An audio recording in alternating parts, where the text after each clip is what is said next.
This will start the work session of the Pinehurst Village Council for August 9th, 2022. And we'll move into item number 2 on that agenda, which is a contract update for the Parks and Recreation Master Plan. Jeff Batten, do you want to start this off, please? Obviously we have our Parks and Recreation Director, Mark Wagner, with us, and we have Rachel Cotter also with McAdams here to talk about what's in the RFQ and the scope of the work that would be proposed under the current RFQ. And I think we just want to get a little bit of direction. If I'm not mistaken, Mark could jump in on me and help me out if I'm incorrect. But if there's any change in the scopes that y'all would like to see, and maybe if there's changes in maybe the touch points of when we bring some information forward to council, those kinds of things are primarily what we would talk about today, or this evening, I should say. Okay. Mark? Okay. Good to have you here, and welcome to our guests from McAdams. Thank you very much for being with us tonight. Mark, go ahead, please. All right, thank you. Like Jeff said, we wanted to update you on where we stand on this. This was obviously in last year's budget, as you saw from Brooks' earlier agenda item with the roll forward for the funding for this. We did not get the RFQ out until probably late in the year, 1st of 22 maybe, and we got proposals back in April, where our staff then reviewed the proposals that we received. We got two from two different firms, McAdams Company and McGill Associates. Our staff reviewed those. We had a scoring matrix that we went through, and as we went through that process, McAdams rose to the top for us, and they're why we're here tonight.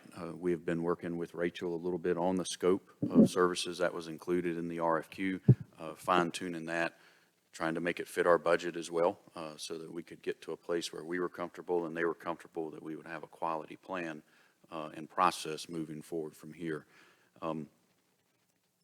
Basically, the scope is, like Jeff said, what we want to talk to you about tonight. We want to make sure that the direction we're going is the direction that council agrees with before we enter into the contract and start that process of doing our inventory and analysis, talking to our stakeholders, which would be staff, the public, council. You're included in that as well, obviously. We would then roll into our community engagement piece, which would involve public open houses, a survey that would be conducted by ETC, who does the village's community and business surveys, and we would go through that information, and then at various points, Rachel will have touch points with staff. They would have touch points with council. There's time in there so that we can go over the status and where we stand, and then ultimately we would bring a plan to you with final documents with recommendations of what would be included in that plan. Rachel, do you have anything you want to add at this point from what I've said? I don't think I do. Maybe just one thing to note is that it's a 10-year planning horizon, and it is, yep, sure, is that better? Oh, yes. Yeah. This is for a 10-year planning horizon, so we will be making short, mid, and long-term recommendations. We have a matrix for prioritizing projects and a hierarchy, so these projects can certainly be compared to the other village-wide projects and priorities you have. So that's all. Happy to answer any questions, or as Mark said, adjust the scope as you all see necessary. And as part of this, I think it's important to note Mark, your microphone, please. Sorry. As part of this, it's important to note that we will be looking at the village's comp plan. We will be looking at bicycle pedestrian plans and our previous Parks and Recreation Master Plan that was created in 2011. So we have all of that data, and all of that would be worked into this plan to make sure that that's part of that process. We don't want to do something that deviates from what the long-range plan is for the village as indicated in the comp plan. What? Right. Go ahead. Excuse me, sir. I think I was 1 second ahead of you. Go ahead. Even if I weren't, I'll Rachel, I've read through the material that was supplied, and you talk a lot about values-based approach and how you try to engage our stakeholders, including the council and our community, of course. And of course, McAdams has had some other history with the village in other ways recently, which we're very happy with.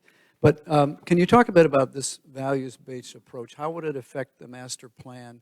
What are the key things that you will try to be looking for with respect to the development of that plan? Sure.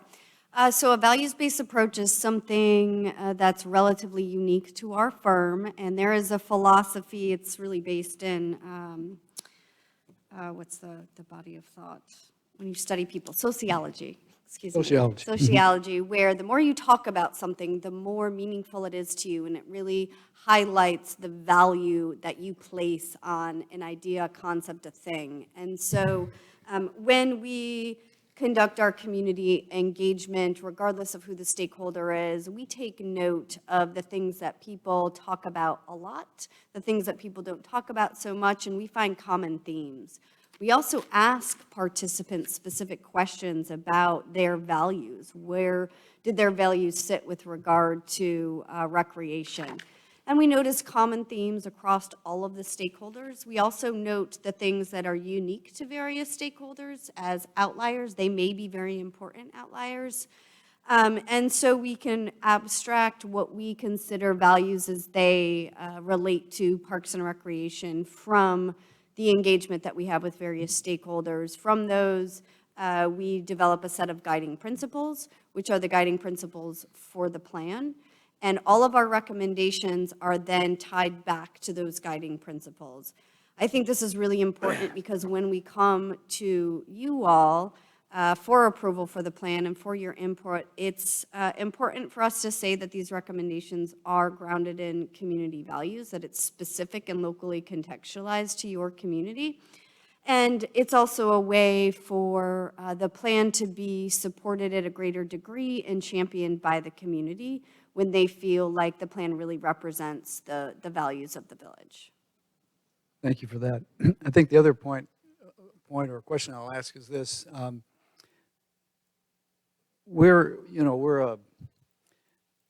Every community is different, I guess one say, and certainly Pinehurst has its unique characteristics and history. And so how the master plan for our parks and recreation services and facilities work is very important to us. But we're a relatively small operation compared to some of the other things that you've done. Where would it be, and you had quite a list of references and projects that have been worked on, where would be the ones that would be closest to what you expect to be doing in Pinehurst? And how might they differ, or how would they be similar to what our master plan would have? So when we look for examples of comparable projects, we're looking at several things. One is just the size of the community. We've done some, and the operating budget, we've done some smaller plans for communities as small as Oxford, North Carolina, Elon, Swansboro, Nashville, so certainly some smaller communities. The other thing we look for is the type of recreation system and the type of community. So tourism in the golf community is certainly very unique to Pinehurst, so is history. All that can be integrated into the value of the park system here. There are very few communities that are just like Pinehurst, and that's what makes you so special. But we have worked for several communities that do have some very unique attributes. I think Elon is one of those, having the college university there, a lot of history in the university being defined by the university, yet wanting to establish its own recreation system. Other projects that come to mind are those on the coast that are really based in tourism. Swansboro is a small one, Wilmington's a larger one, but we do have experience working with communities where tourism is very much a part of the recreation system. Okay, and the last point I'll make, although I'll pick up on your last point too, tourism is an important factor here, but we're also a residential community. We're primarily a residential resort community. And so, and obviously the principal users of our parks are going to be those who live here most of the time. I would just add that one of the things that I hope can be achieved by some of the communities in southern Moore County is that as you go forward and look at our plan, I would be looking for opportunities where we might share resources with some others of the communities here, Aberdeen, Southern Pines being the primary ones, perhaps Foxfire, Whispering Pines. But, what are the possibilities of sharing parks? And when I talk about parks, I'm meaning places for walking and hiking. And when I think recreation, I'm thinking of soccer and baseball and basketball and all that. But it would be interesting if that's even a concept that you may have experience in, of how communities might have shared not only the burden of constructing and maintaining facilities, but the wealth of that's created by that, by having opportunities that one town or another may not wish to have or afford.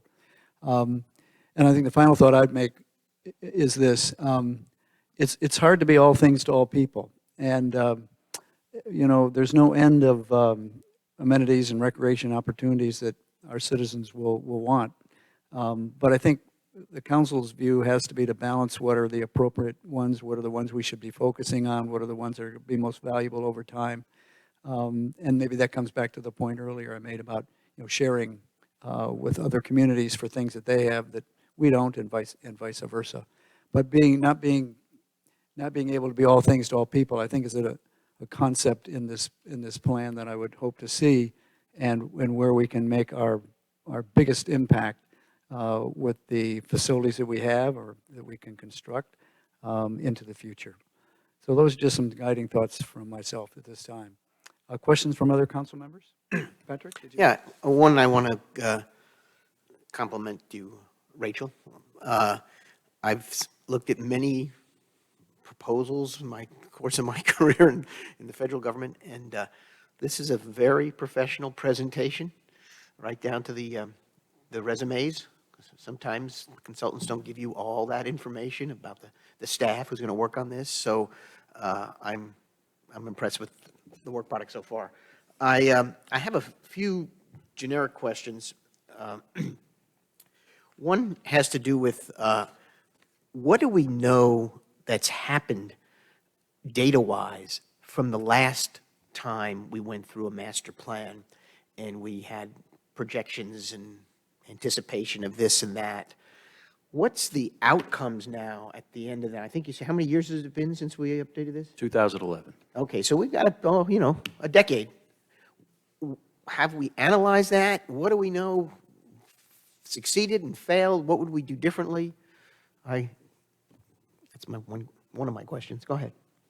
So one of the things we do first is a concept called crosswalking. So we look at previously completed plans, whether they're from history and perhaps more outdated, like the last comp plan, or their current plans. And we note, one, where current plans are going to impact our recommendations, so they're consistent with all of your plans. But two, looking back to the last comprehensive plan, we'll make a list of those items that have been completed, those items that are perhaps no longer relevant because for whatever reason the initiative just isn't going to have the impact or it's not going to be possible, and those that are not completed but are still a priority.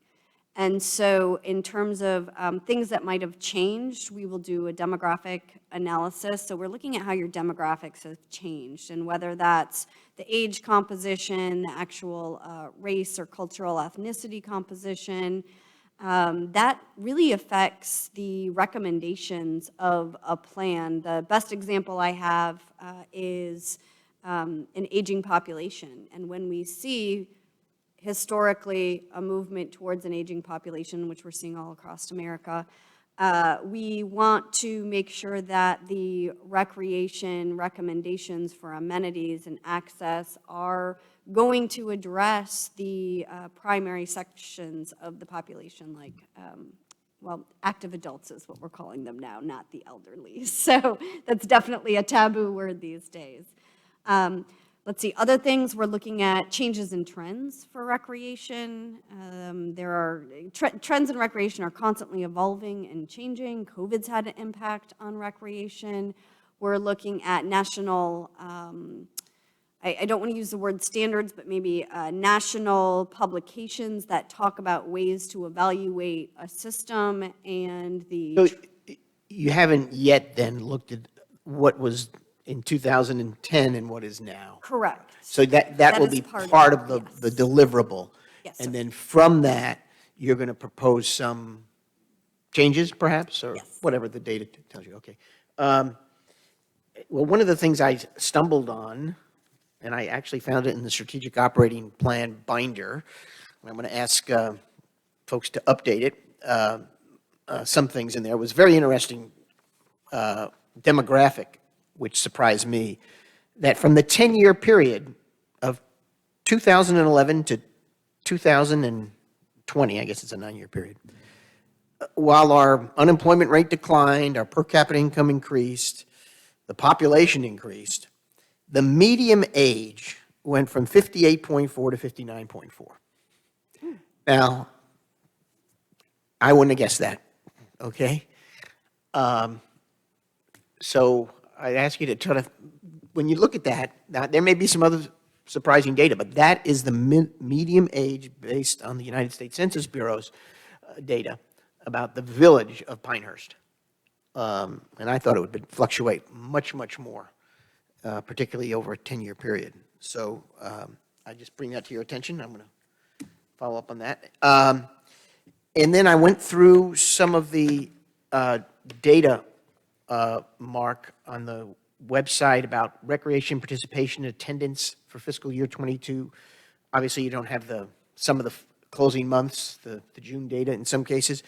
But I did notice that there are some things, some courses or programs we offer where no one wants to utilize them, and we cancel them, which is the appropriate thing to do. But I'm wondering how we, in going forward, if there are certain things that are continually have very little attendance or participation or none, if we shouldn't be triaging some of these things so we can maximize our resources for the activities that the population is really interested in, rather than the ones that, you know, maybe the soup du jour, but there's really not that much interest. Maybe you can tell me how you do this. Yeah, that fluctuates somewhat, and I think some of the things that you see now with the community center being open and back to kind of a normal operating schedule, we are offering more classes, things that have been expressed as interest to us, or instructors who have approached us with ideas of classes that they teach elsewhere. So we try to give those classes a shot, and sometimes it doesn't make the first time, sometimes it doesn't make the second time, but the third or fourth time it might. Or if it doesn't, then it's like, okay, we're not going to offer that anymore. I know one thing that will come out of this process is pickleball. Pickleball is huge right now. Sure. That And makes so, sense. you know, I think you're going to see a push for some additional facilities or additional time that we make available in the community center for open gym and things like that. So all of those are things that we'll look at. I guess as opposed to line dancing, which Correct. no one wanted to take part in that. We had some initially, but yes, That would have been great in the 80s, but, Yeah. yeah, okay. There's a surprising group that still does that. So, but Okay. yeah, it's Just not huge. Just not here. Not huge.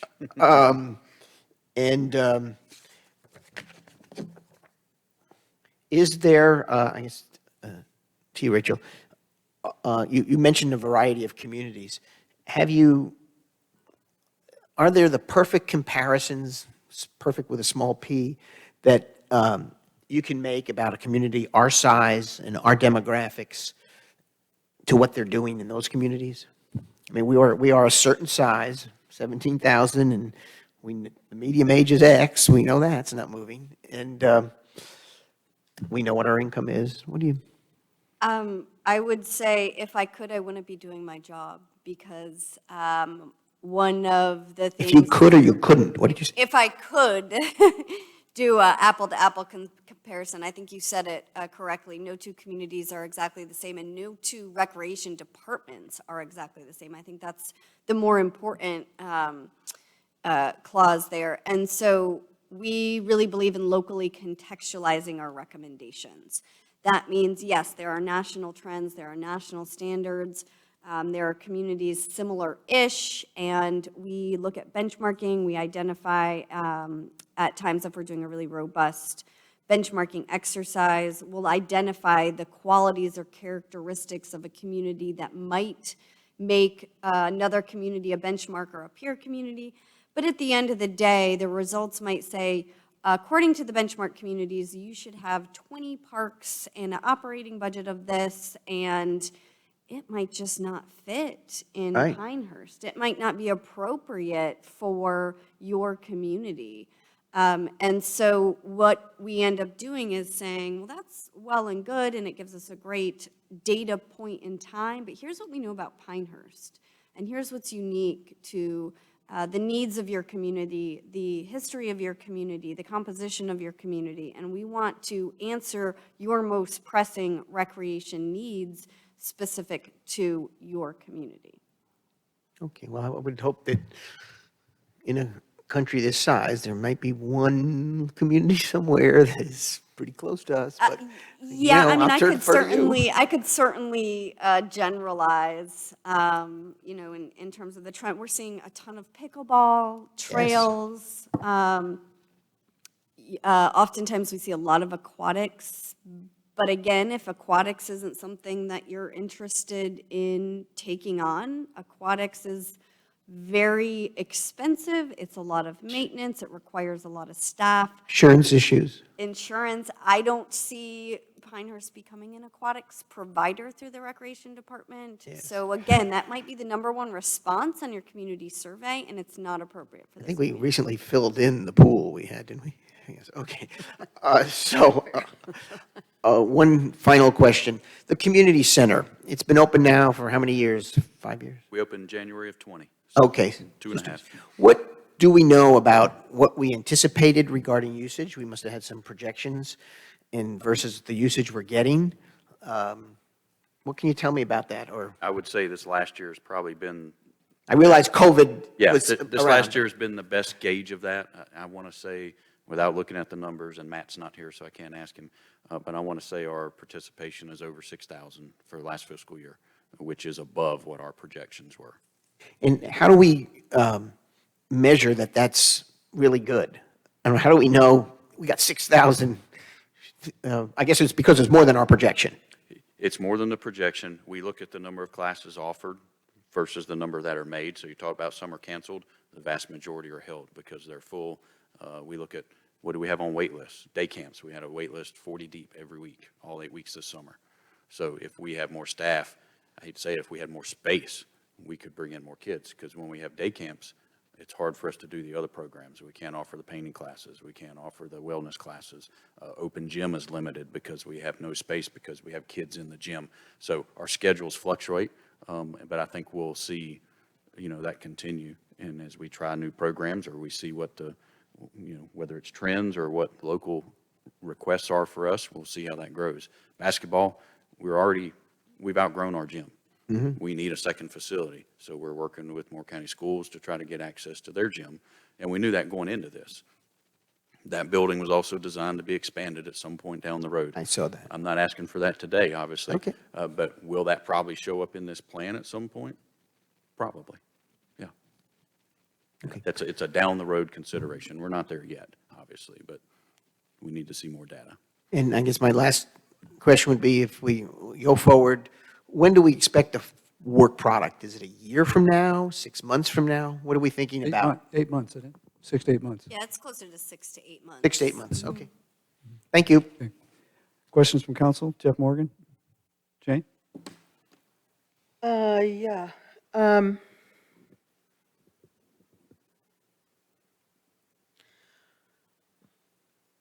So I hope you'll have a chance to take a good look at demographics, because I was surprised when I was looking at them for their context recently. And I discovered that Pinehurst is still growing, but its rate of growth is slowing, number one. Number two, eventually we're going to reach build-out. And the comp plan talks about there being, at that time, I think, 1,400 building sites left for houses? Yeah, I think we actually maybe have less than that now, Yeah, today, maybe there's less than that now, did you say? as of today. Oh, There may yeah, be yeah, less yeah, than yeah. that as of today. But so that yes. eventually, we're going to reach a point where it's not going to expand forever in Pinehurst, that we're supposed to manage. So look into that question. As already been mentioned, we do have a lot of private recreation facilities here, which doesn't mean we don't need to have village parks, but it does mean that some of the recreation burden is already being dealt with that way. We do have the large senior population, and we have a rural character, which is part of the charm of Pinehurst. So we want to be careful that that's taken into account. And part of that has to do with our ETJ to our west, but it's also the quiet pace of life and the laid-back vibe.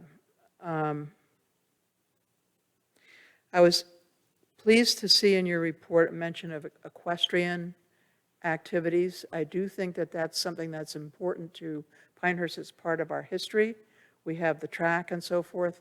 But we also have the opportunity for equestrian activities across the ETJ, where there are already a number of horse farms. And there's, I want to say Pegasus, but that's the wrong word. Francis Francis Horse Horse. Training Right, Facility. which is an outfit that provides horse riding for therapeutic purposes. And also in both the comp plan and in the ETC surveys that we've had done over the past number of years, people have expressed quite an interest in having small park areas in neighborhoods that have swings and picnic tables and things like that. So I hope that that's something that we can take into account. Thank you. Thank you, Jane. Lydia?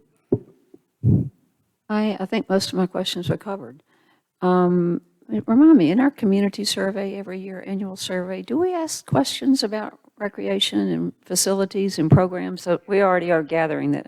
Yes, I'm we sure, do. Yeah. I'm sure you'll look Quite at a bit that. of information, in fact. Yeah, okay, so that, I'm sure you'll be looking at that.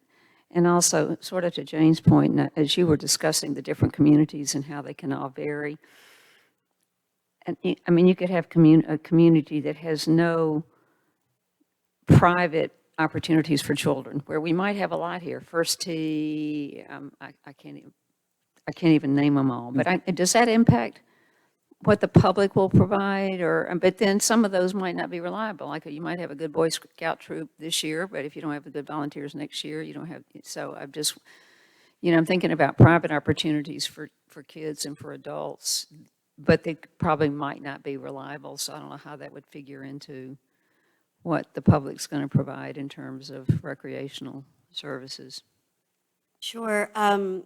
Usually, and best practice is to account for publicly owned and operated facilities as the primary focus of the plan. That's what you have control over. If we're making recommendations, that's what you have the ability to influence. We note qualitatively what many of the private offerings are, but to your point, there is no control over those. So one opportunity is partnerships, certainly, partnerships between adjacent communities, with the county, with the school system. That's another really big opportunity there. But there's always the balance between those partnerships, looking at other public institutions, private offerings, and having the autonomy to make decisions, own and operate your own facilities. So it's a balance. I would like to have council be part of the mix. Yeah, council will definitely be included, and there'll be an opportunity for you to see what the recommendations are, or I believe we talked about having a sit-down possibly with council specific.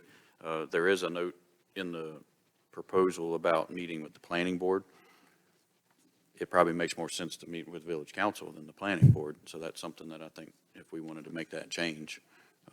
I did notice that, and I think it's more appropriate that that meeting's with you as part of that scheduled process versus the planning board. Planning board would only be involved, from my perspective. Rachel probably has a different perspective if we're talking about properties or zoning and things like that, but I think that makes more sense. Well, I wouldn't want to, like to think about that because, We don't have to exclude them, but. yeah, I think the council should have such a session, and perhaps it's very valuable to the planning board too, but I'm sure you can decide that and work that out. That could be at a public Yeah. meeting, public engagement opportunity anyway, Right. where Right. obviously the community Right, would I be would think- invited. I would think there'd be some aspects of the overall master plan that would be quite of interest to the planning board, and then it may have an impact on land uses across Pinehurst that would impact decisions of the planning board over time. I noticed that ETC is involved as well, and they know us pretty well, but of course this would be a different set of questions. Are there other questions for Rachel or Mark Wagner at this time? Pat? I just questioned, I didn't know if it's worthwhile or they're planning to meet with the bicycle committee and the beautification committee or the neighborhood advisory committee. I don't know if that's appropriate or not appropriate, but citizen input, these are people who are a little more active than the average citizen. At least it's certainly in the neighborhood advisory committees, you probably get a flavor of their thoughts, as well as the bicycle path folks who are very interested in exercise and activity. That might be something to consider. I know it all gets down to how the contract reads and there are expenses involved in these sort of meetings. And obviously there's some public engagement already planned in this half a day or a day here and there with public input. So Pat, maybe that would work out, but I think, Jeff, you We can found work on ensuring that, I mean, stakeholders could be involved in a public input meeting can be obviously an open invitation to the public at large, but we can also make the special efforts to engage beautification committee and say, hey, we would like for y'all to come and I offer think some maybe- insight, et cetera, et cetera. I mean, there's maybe- different ways that we can yeah, or bring or those stakeholders to the perhaps to table. the public sessions, we should make an effort to invite all or certainly several of the committees and commissions of the village to go to those and have the ability to learn and to have input expressed at that time. Now, it always depends on the time of day of those, and we'll see how that works out. And that's something that, I hope that we picked the right time and day because, we had a small turnout for West Pinehurst. We want to see turnout like what Darren's had for the small area plan. So we want to make sure we do that right so that we get as many people there as possible and get some good input and feedback. And in terms of NAC, BPAC, obviously those are things that staff can do as well. If it's surveys and getting information from them, if Rachel's team is not available or we can't afford for Rachel's team to be available, there's options and opportunities where staff can fill some of those roles, I believe, as well. All right, well, then as you go, I mean, this is an orientation for the council tonight as you work with Rachel to develop a contract, which hasn't been done yet. So maybe some of these concepts become part of that. Yeah, based on the Decision. dollar figure too, the contract's going to have to come back to you guys. Yeah, for I think so. For authorization, so. Yeah. Hopefully we'll work towards the first meeting in September to execute that. That may change our timeline slightly, but it exceeds the manager's ability to execute that contract, the dollar figure. And we do have to do a budget amendment associated with that, Yeah. which I outlined in my memo for you. Right. Yeah. Yeah, there's a number of steps going forward. Okay. Okay. Any other questions for Rachel or Mark or Jeff? All right. If not, Rachel, any other comment for us tonight from you? I don't think so. Just looking forward to working with you. Thanks very much. Thank you. Feelings mutual. Have a good evening. We'll move on into the next item of business, which is our downtown Pinehurst amenity plan. Yeah. And Mark, are you going to, or Jeff's going to do that with? Beth Powell is going to Yes. sit with us along with Rachel. Nick Adams also actually did this plan. Tonight, want to go ahead and recognize up front that we've had some dialogue today that we want to go ahead and move forward with the detailed landscape plans that would be associated with these recommendations. The recommendations obviously do address landscape, but they're more generic related, I guess, for lack of a better term. But I understand, thank you, that we would like to go ahead, at least from some of the council members that I've heard from individually, and that we want to go ahead and move forward with getting the detailed landscape plans completed as well. So I think we can do that, and I'm reasonably confident that we can do that within our current and existing budget that we have.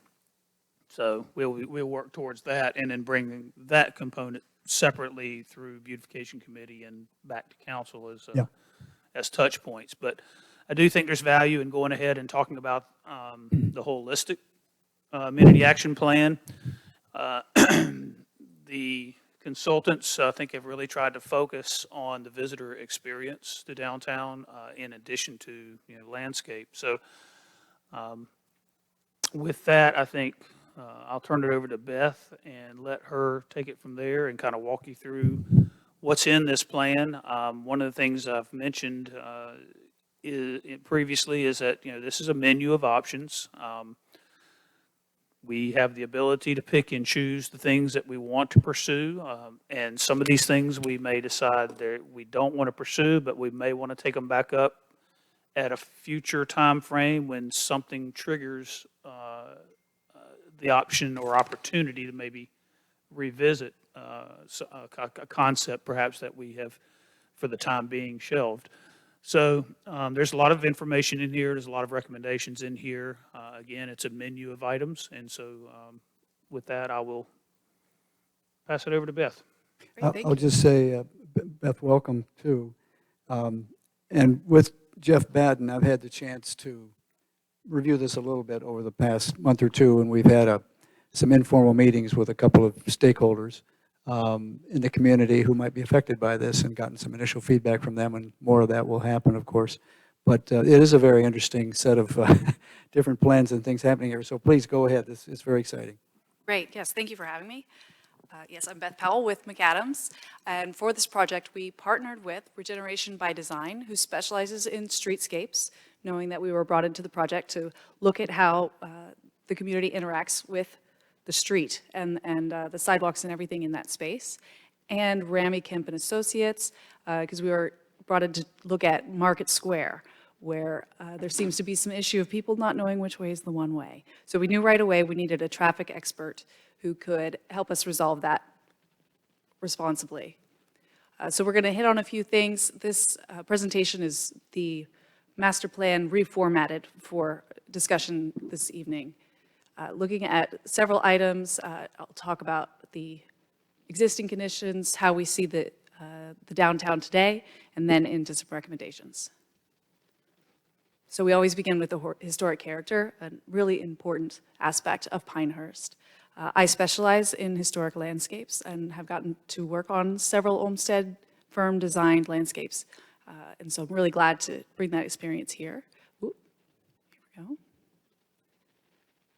we go. Getting to see some of these historic postcards, as well as the plans, gets us so we can see what the concept was, what the intention was in the plan, and then photographs and postcards to see what was actually implemented.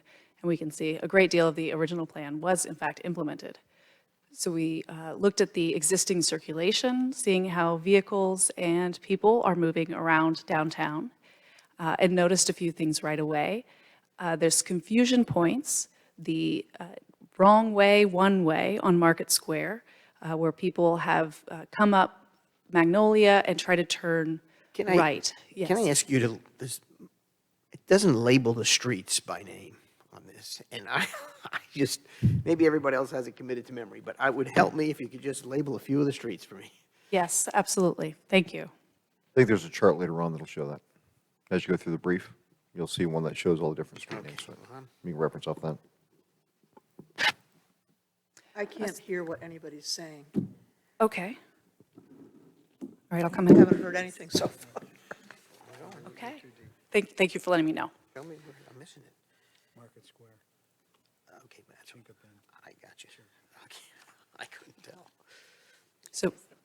Yeah, I use this pointer here. So we're seeing that people were coming down Chinquapin from the east, coming along through the center of downtown, and then wanting to go to Market Square, turning right onto Magnolia and coming in here. But this is the wrong way on a runway, one way, and it's pretty dangerous to go the wrong way on a one-way. When the way the plan is working now, the way downtown works now, is expecting you to turn right before you really get into downtown in order to make it to Market Square. So this was something we're looking at, and that this point right here, where the big intersection of Chinquapin and Dogwood and Cherokee and Village West, that here there are a lot of options on the way your car can move. In addition to it being 5 streets in one, there's also medians telling you that you could go this way on a one-way or this way. We call that a slip lane, where it kind of tries to get you to gradually turn one way or the other. And in addition to those medians, there's also the separation of the parking lot here in front of the department building. So that in all, it ends up to being 8 or 10 options for a car to turn right there. For people who are used to the area, you kind of know where you're headed, but this is a village with a lot of visitors, and it's really centered on this tourism, and so making an easy circulation in downtown, I think, should be a priority. Also noted on this plan are areas where there's a crosswalk that's unmarked, and then highlighting these alleys, places that people are cutting through. Again, noted that they are on private property, but open to public use. So we're pointing that out here, that there's several of these places, private spaces for public use. We've got these cut-through alleys, especially those going between Chinquapin and Market Square, and then the parking lot and deli eating area there on Chinquapin. Half of that parking lot where the flagpole and big clock are is in private ownership, and the part closest to the flagpole is in public ownership. So that's an interesting partnership happening there.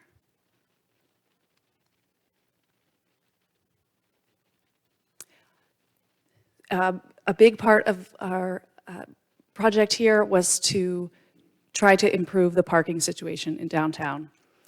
I also participated in the NHL public input process, and even as part of that study of how the historic landscapes are preserved in Pinehurst, in the community input, the parking issue and dangerous driving situations was repeatedly brought up. So I think the community is really interested in seeing how this can be improved. So we noticed on our visits that generally the parking lots are underused. I'm looking at the parking lot that's in the Village Green, the newer S lot, and then the lot up off of Dogwood. And that is a smaller lot, but is generally underused, while the parking spaces right in front of the shops are full. And I can see that people would be frustrated. You're trying to get that spot. They're hard to come by. That kind of storefront parking takes up sidewalk space, and that where the angled parking uses up more of our right-of-way, and seeing that we're allocating a lot of space for vehicles. And storefronts are harder to see from the road because you're looking through angled cars, and as you're driving along the road, to be able to actually see to the storefront is harder to do because, right, they're all lined up. Well, but the Magnolia building is elevated. You have to 2 steps up. It's rather easy to see from the road. That's true. Okay? True. And the casino building is set back. The realty offices, Gentry, is that the one? That's set back, so I can see now. I understand where between that, they're sort of flat. But those 2 areas, you can see the distance and you can see the elevation. So Yes. I don't know what you would do. I haven't gotten to the part yet where what you want to do with the storefront parking, but go ahead. Yes, those 2 buildings of of the rest of downtown. So we're looking first at Market Square, and this is a street section on the east side of Market Square, showing here, where we've got shops on the right, a pedestrian sidewalk, there's room for parallel parking, and a drive, and a really narrow place for some planting. We started looking at this as part of our search into how to improve the parking as well as the planting, and seeing what opportunities we had for improving the planting. In the middle of Market Square, you can see we've got a really large open area and a 71-foot space from building front to building front. There's 13 feet for people, and the remainder is for cars, including this space here, 9 feet for parallel parking that's beyond where all of this is now a one-way. So we're just noticing there's more asphalt than is really needed in these spaces. Looking at the furnishings, there's generally irregular placement, and we were told that this trash can design doesn't currently meet the needs. We were looking for some new product selections to unify the downtown, use it all consistently, and place them consistently. Before you leave parking, I have another question. Please. Do you have data, obviously not from Pinehurst, but any other historical data, on how people prefer to park, parallel or slanted in? And do you break it out demographically? Do older Americans prefer not to parallel park? I'm just remembering my mom, okay, or do they rather just drive in there or look for a big shopping center with a lot? Do you have any data on that? I don't know that I do, about especially demographically broken out. What we've seen is to provide a variety and to give people options, and most of all, to provide larger lots on the periphery where you know that there will be parking in a larger space. Right. You got me there. I'm in agreement about the lots being underutilized and so forth.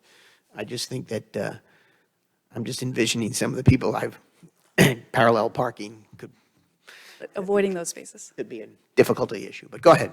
One technique that we've used in the past is to temporarily stripe using tape or paint a certain downtown and have kind of a pop-up event where the residents can actually come and try the new configuration to see what the feedback is and what they prefer.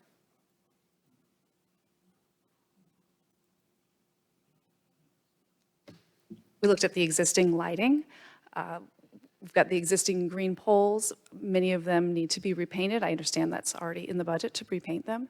And some gaps. We were informed by the beautification committee as we were walking with them, and some observations on our own of spaces that are generally underlit, looking to resolve those. Can you tell me, do all these yellow dots, does that represent a current light pole? Yes. Okay, and where are you advocating additional light poles, or you have underlit areas designated? Does that mean you want to put a few more light poles there, or you want to put brighter illumination? What is your alternatives? We'll get there. Okay. Yes, thank you. For planting, we have an existing survey to know which trees are in good condition by an arborist from 2020. This is mapping out those locations, as well as the planting areas that are managed by the village. Part of the point of this image is to see what the village is really in control of that has the most impact is trees, and that these smaller planting areas that at a village scale are not as recognizable as to see that to have the greatest impact is to control your urban forest. These are some images of trees in good condition and trees in poor condition at this point. What happened to Kevin Brewer's tree survey? This is it. That's what she was referring to. Okay, This is part of it right here. Okay. It's broader than this a little bit, but this is what that slide comes from. So the trees in red are the poor conditions, and the yellow ones are kind of the fair that we need to keep an eye on, and then the green are the ones that are in good condition. And that's from Kevin's survey. Yes, Okay, ma'am. thank you. And then we're looking at Magnolia Road, especially about the sand and clay path that we're protecting along that street section. These portions of the road match the original Olmstead plan. We're lucky enough to have this original street sections drawn, and this is what was intended for these spaces. 5-foot walks on the outside, wide areas of vegetation, that this serves as water collection for the drainage, and then a two-way drive aisle. In some areas along Magnolia Road, the planting has been taken over by gravel parking. And I'd say in general that these parking spaces are oversized, where a 9-foot wide space is more typical for parallel parking. All right, and into recommendations. The general idea is to improve the overall pedestrian experience of downtown. We're advocating for use of the parking lots in the downtown periphery. That there's generally a perceived lack of parking. There are, in fact, more parking spaces for daily use, but they're not in the places that people are hoping to find a parking space. So to encourage the use of those spaces is to improve the pedestrian experience between that parking lot and where they're trying to go. If they're trying to get to this downtown shop, let's make it a really lovely walk between the parking lot and their shop. This is an outline of the projects we're proposing. Again, as Jeff noted, that it is a menu of items. Any one of these really could stand alone. And we have put forward our recommended order of which would be most beneficial to start with. And to say that implementing high visibility and easy to complete projects first helps to garner public support for ongoing work. This is looking for low-hanging fruit that are high visibility, and people will get on board for ongoing projects. And I really like what you said there. Implementing high visibility, high visibility and easy to complete projects first. And then the second part's really good, helps garner public support for ongoing work. So then I guess this is the order you're recommending? Yes. All right, now, Lydia, can you get up to the microphone? Thanks. one thing that we discussed today is that we really we're looking for a landscape plan. So I don't see, is landscape plan and planting pursuant to the landscape plan included? It's not number 1, it's not number 2. I guess it could be amenities, furnishings, and planters, but I don't see a landscape plan and implementation of a landscape plan in this list of proposed projects. So where does it fit in? I suggest that it is part of each of these projects. So I'll say this first one, Market Square, Cherokee Dogwood Corner, and the Dogwood lot improvements, those are highlighted here in red, that you do the plantings for these areas during that project, so that as any changes are made, you're not pulling up other plantings or things you've just planted. You're not pulling it up and having to redo them. It's doing them together. Okay, and the reason I'm asking that is it's my recollection when all of this began, and I'm thrilled we're doing it. One thing the beautification committee really wanted, and the downtown merchants, was an improvement along Chinkapin up to the hotel, both plantings, furnishings, lighting. So that if that's an emphasis, I don't see how that emphasis is reflected here. And not that we have to come up with that right now, but that seemed to me at the time to be really important to them. Has there been more work done on creating a specific planting plan, landscape plan? No, that is the next step that we would be taking, is going ahead and doing those detailed landscape plans in the planters, at least that we think will be there for extended periods of time. So the two teardrop beds, for example, on either side, in front of the Villager Deli. So they could be re-landscaped because we're likely not going to implement this central, was it number 7, like Central Plaza, unless the private property owner who owns half that property gets on board with that concept. So there are roughly 7 or so areas that can probably go ahead and move forward with enhanced landscaping because they will likely not change with the future of this. So that's what we were talked about in terms of developing, going ahead and doing the landscape plans for some of those areas where we can enhance the landscape immediately, Will you, probably with number 3. 'Cause will you have an overall landscape plan to bring to the beautification committee on September 12th? Not on the 12th, And will it, Nothing? not on the 12th, other than we would have probably the areas that we're specifically identifying that we were going to have them do Okay. a detailed when I say landscape plan, I'm talking about a detailed landscape Because plan. if you plan to go at this piecemeal, that makes me kind of nervous, because I've got a lot of questions about the streetscape changes that are being proposed here, which were not part, I mean, originally, from the point of view of the beautification committee anyway, it was how do we enhance the landscape plantings across the village, and hopefully in time for 2024.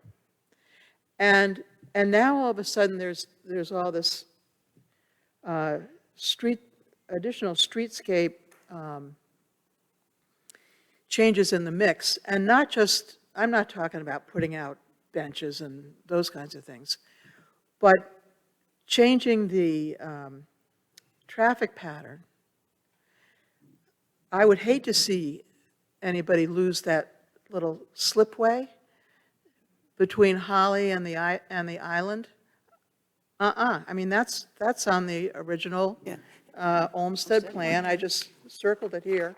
I mean, there it is. Of course it is. And, you know, some people do come in from Midland and they go that way, but other people come from the other direction. They come down Ritter onto Chinkopin and they come around the other way. So it works out great to go up around, down through the little slipway and down Market Square the But what way you it were is talking now. about are people that live here. We're talking about also trying to make this experience for the visitor to come here to be Well, a good, pleasant experience. My And that's point more is- than just landscape. It's not just, it's more than landscape. Okay. It's lighting, it's the amenities, it's wayfinding to make people understand how to get into the parking lot easily because they're not confused. If I get confused when I drive into town as a visitor, my initial experience of coming to downtown Pinehurst is negative. And that's what we're trying to combat. Overall, yes, the landscape, totally agree, the landscape needs to be enhanced. It's been 20 years since a lot of our landscape has been enhanced. Right. Other than what was done around Tufts Park, 2012, 13, 14. Can you make a right on Cherokee down Dogwood Lane? Yes, You can go into that Dogwood parking lot? yes. Thank you. I Yeah, just- but there's I- no sign, there's no wayfinding there, and that's another kind of one of the recommendations. I was is just there's- thinking that about Wayfinding is not all those present. people who eat breakfast at the So- Pinecrest Inn. Yeah, it's a whole, I think our landscape architects, consultants here are trying to tell us that to create the experience for a visitor downtown is more than landscape. And I think we're being narrow-minded if that's all we're going to look at is landscape. Because it create, I mean, if you look at the recommendations in here, they're talking about lighting, and I put it in an email today, how to use lighting in a variety of different ways. We just thought, okay, yeah, we got some dark areas, drop some street lamps in there. Well, they went beyond that and said, you can create ways to invite people into your downtown using lighting. Oh, there's more to lighting than just putting lights out there in the dark areas. Just like there is for that lighting, there is more to the experience downtown than just the flowers and the bushes. And I think and I don't want to put words in their mouths, but I believe that is what they're trying to tell us, Right. is we can't be that narrow if we wanted to create a true great visitor experience. And many of their recommendations are grounded in the comp plan. The recommendations to widen the sidewalks on Market Square, it's in the comp plan. It's there. All right, they've already told us that market, The confusion downtown of the traffic pattern downtown is in the comp plan. It's mentioned as a problem. Right, right. And so, again, if we're going to fall back on the comp plan, these recommendations, a lot of them are in here. now Well, the issue- tell me, what's your evidence of the confusion, the map that has that little stars for confusion? I've never seen a wreck down there. I've never seen, I haven't seen evidence of confusion. I can tell you for certain, people turn in the wrong way. I've encountered it hundreds of times Okay, in the last 25 years that I've been here. Describe that traffic, how they turn Okay, around. so if you're coming up Dogwood, right, going towards Cherokee, Chinquapin, that Okay. spot, right there in the casino building on your right, there is a little small island there, you can slip lane to the right. And then the straight island is where you are supposed to turn left. I have had to stop and wait for that car to come in, that came in that way, that didn't go around the island and use the slip lane by the Holiday Inn. They don't know to do that. It's not intuitive unless you live here. Okay?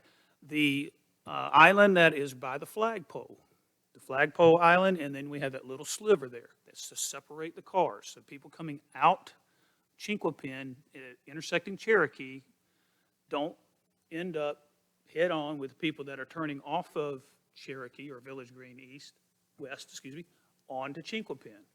Happens all the time. They turn in the wrong way because they don't realize they're supposed to go around that little sliver of island and hook back, make almost a U-turn. And you don't believe the signage would be, It's painted on the road.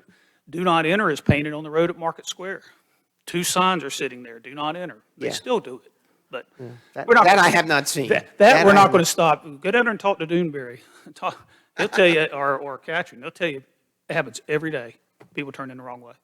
But I mean, it's fine. We haven't had any accidents that are significant ones. I mean, if there's been a fender bender there, it's been minor because But the speeds are point of there. this discussion tonight is to go over this whole plan. The council's going to have to Right, come and back. then, but then you guys get, we don't want to do that. We don't do that, but we do like Yeah. this idea. So Yeah. it's a menu. So the point of this is to have the consultant tell us all the things you've looked at. We know there's going to be more coming on the landscaping, and we talked about that earlier.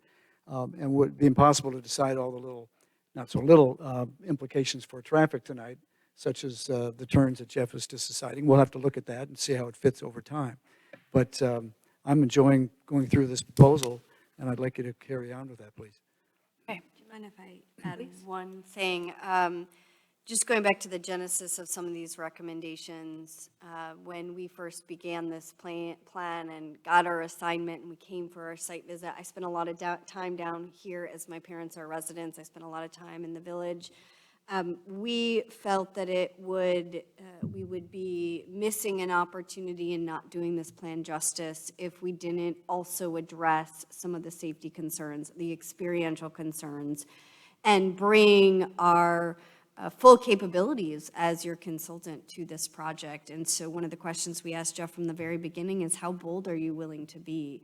How bold do you think your council and your stakeholders are willing to be? Will they accept some of these more bold solutions and suggestions? Because we truly believe that they will make this a place where people feel safe and comfortable and want to be, and that simply replacing landscape material isn't going to solve some of the bigger challenges that you'll have, especially when you start having some of these larger events and people coming to this area. And I've also heard some feedback from business owners that the way Market Square is configured, that they don't feel they're getting as much traffic as they could because it is confusing. And I've done it myself, going down there and wanting to turn right up Market Square. And so I think there were lots of reasons we felt like we really wanted to bring some bold solutions in front of you. We knew it was risky, but we really believe in them and think it's going to make your downtown a better place. So Good. just wanted to Beth? add that. Yeah, I've scrolled down to show some of the planting that comes later, but now I'll fly back up here. Okay. We left off at Market Square.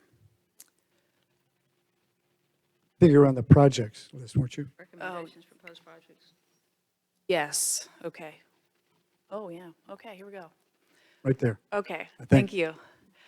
So these first three are some of these easier to achieve early projects. So first, remove the trees in poor condition immediately. Some of these trees can be a danger, a hazard. Branches over 3 inches in diameter that are dead are truly a fall hazard and can cause serious injury. That's an urgent need. Then to stripe the parking on Cherokee, people are already parking here. If it's striped, you can generally fit more cars. And it's going to clarify where parking is available in front of the library. And then as part of this, to also add signage to make it more clear where the parking lots are. So right from the start, we're going to clarify some parking and point people to where the existing lots are. So showing here, this is a custom parking sign. The big blue P is pretty universal, but then can be made specific to Pinehurst, be a little lovely amenity. Now, another risky proposal here is to show limiting parking immediately in front of shops. That this will allow for visitors to come, shop, eat, but then allow some turnover. Yeah, 2 hours is a very tight time frame for people who come here to visit. If they go for a long lunch, they're not going to have a lot of time to shop. They're going to be looking at their watch. And I so- imagine that, yes, a 4-hour parking sign could also suffice. Well, I don't want a 4-hour. I'm just, okay. I mean, I'm not going to extremes. I'm just saying to you, I think 2 hours makes people look at their watches rather than enjoy their time here. And I would suggest a 3-hour, but go ahead. And I will add right here that under this, this is a recommendation as the consultants, we're talking about, part of the perceived parking problem at the front door of some of the businesses. This is one way to address it. But if you'll recall that Chief Webb and I came to you guys with this recommendation and a more softer approach, and we elected to go to the softer approach. And so starting next week, or the week after, sorry, August 22nd, we're going to go in with the signage that we've talked about, the softer approach. So for now, this would be a menu item that we was going to set aside, I think, other than maybe we do need, I think, some type of wayfinding to the Yeah, no, I'm parking lots. fine with But that. yeah. I just have a problem with 2 hours. I'm sorry, go ahead. With a softer approach, we still don't have a plan for those who abuse it, right? Or did we? No. Okay. We have an educational plan to begin with. We also recommended furnishings. The existing bench is right in character with the historic Pinehurst character. We say continue using those very benches. Trash receptacles, we've got a new product, including a lid, as well as a consistent cigarette disposal station. Bike racks, there's only 2 in downtown now, and they hold multiple bikes, but we are seeing people are using bikes. They're locked up to signs and benches. So we would recommend single, or this would hold 2 bicycles, more distributed. Much like car drivers, they want to park right in front of the shop. So having them spread out will encourage use. On the trash receptacle issue, are we going to have some separate ones for recycling specifically? We have tried that in past, and just talk about from experience. The general public, either if they don't pay attention to which one it is, they end up throwing trash in there, and honestly, we ended up having to take the recycling and mix it with the trash because it was so contaminated that we could not recycle it. Maybe there's still options Maybe if we here just that have a could- couple, but certainly for big events, the water bottles and the soda Yeah, cans. and we do that with our special events. We have I believe we have we used to use the boxes, but now I think we're using the residential carts that that everybody recognizes the green. All of this, speaking of green, would be in that dark green color downtown. So I do think one of the keys to keeping garbage off the streets is to make it easier for people to place garbage in a receptacle. I don't think we need one every 10 feet, but I have found myself sometimes picking up, when I'm walking my dog, picking up something and looking for somewhere to put it. yeah, and then they have recommendations for additional placements around the community, Thank you. downtown community. So. Yes, colors for each. We're recommending keeping everything with the downtown green. And the planters, I understand they're up for renewal, up for replacement. And we're recommending something in a more casual character. This is showing like a basket weave and in a color close to the Pinehurst soil color, referencing back to the sand clay walks. We're thinking this more casual feeling, that this was intended as a resort town and is unique in the sand soil with loose grasses.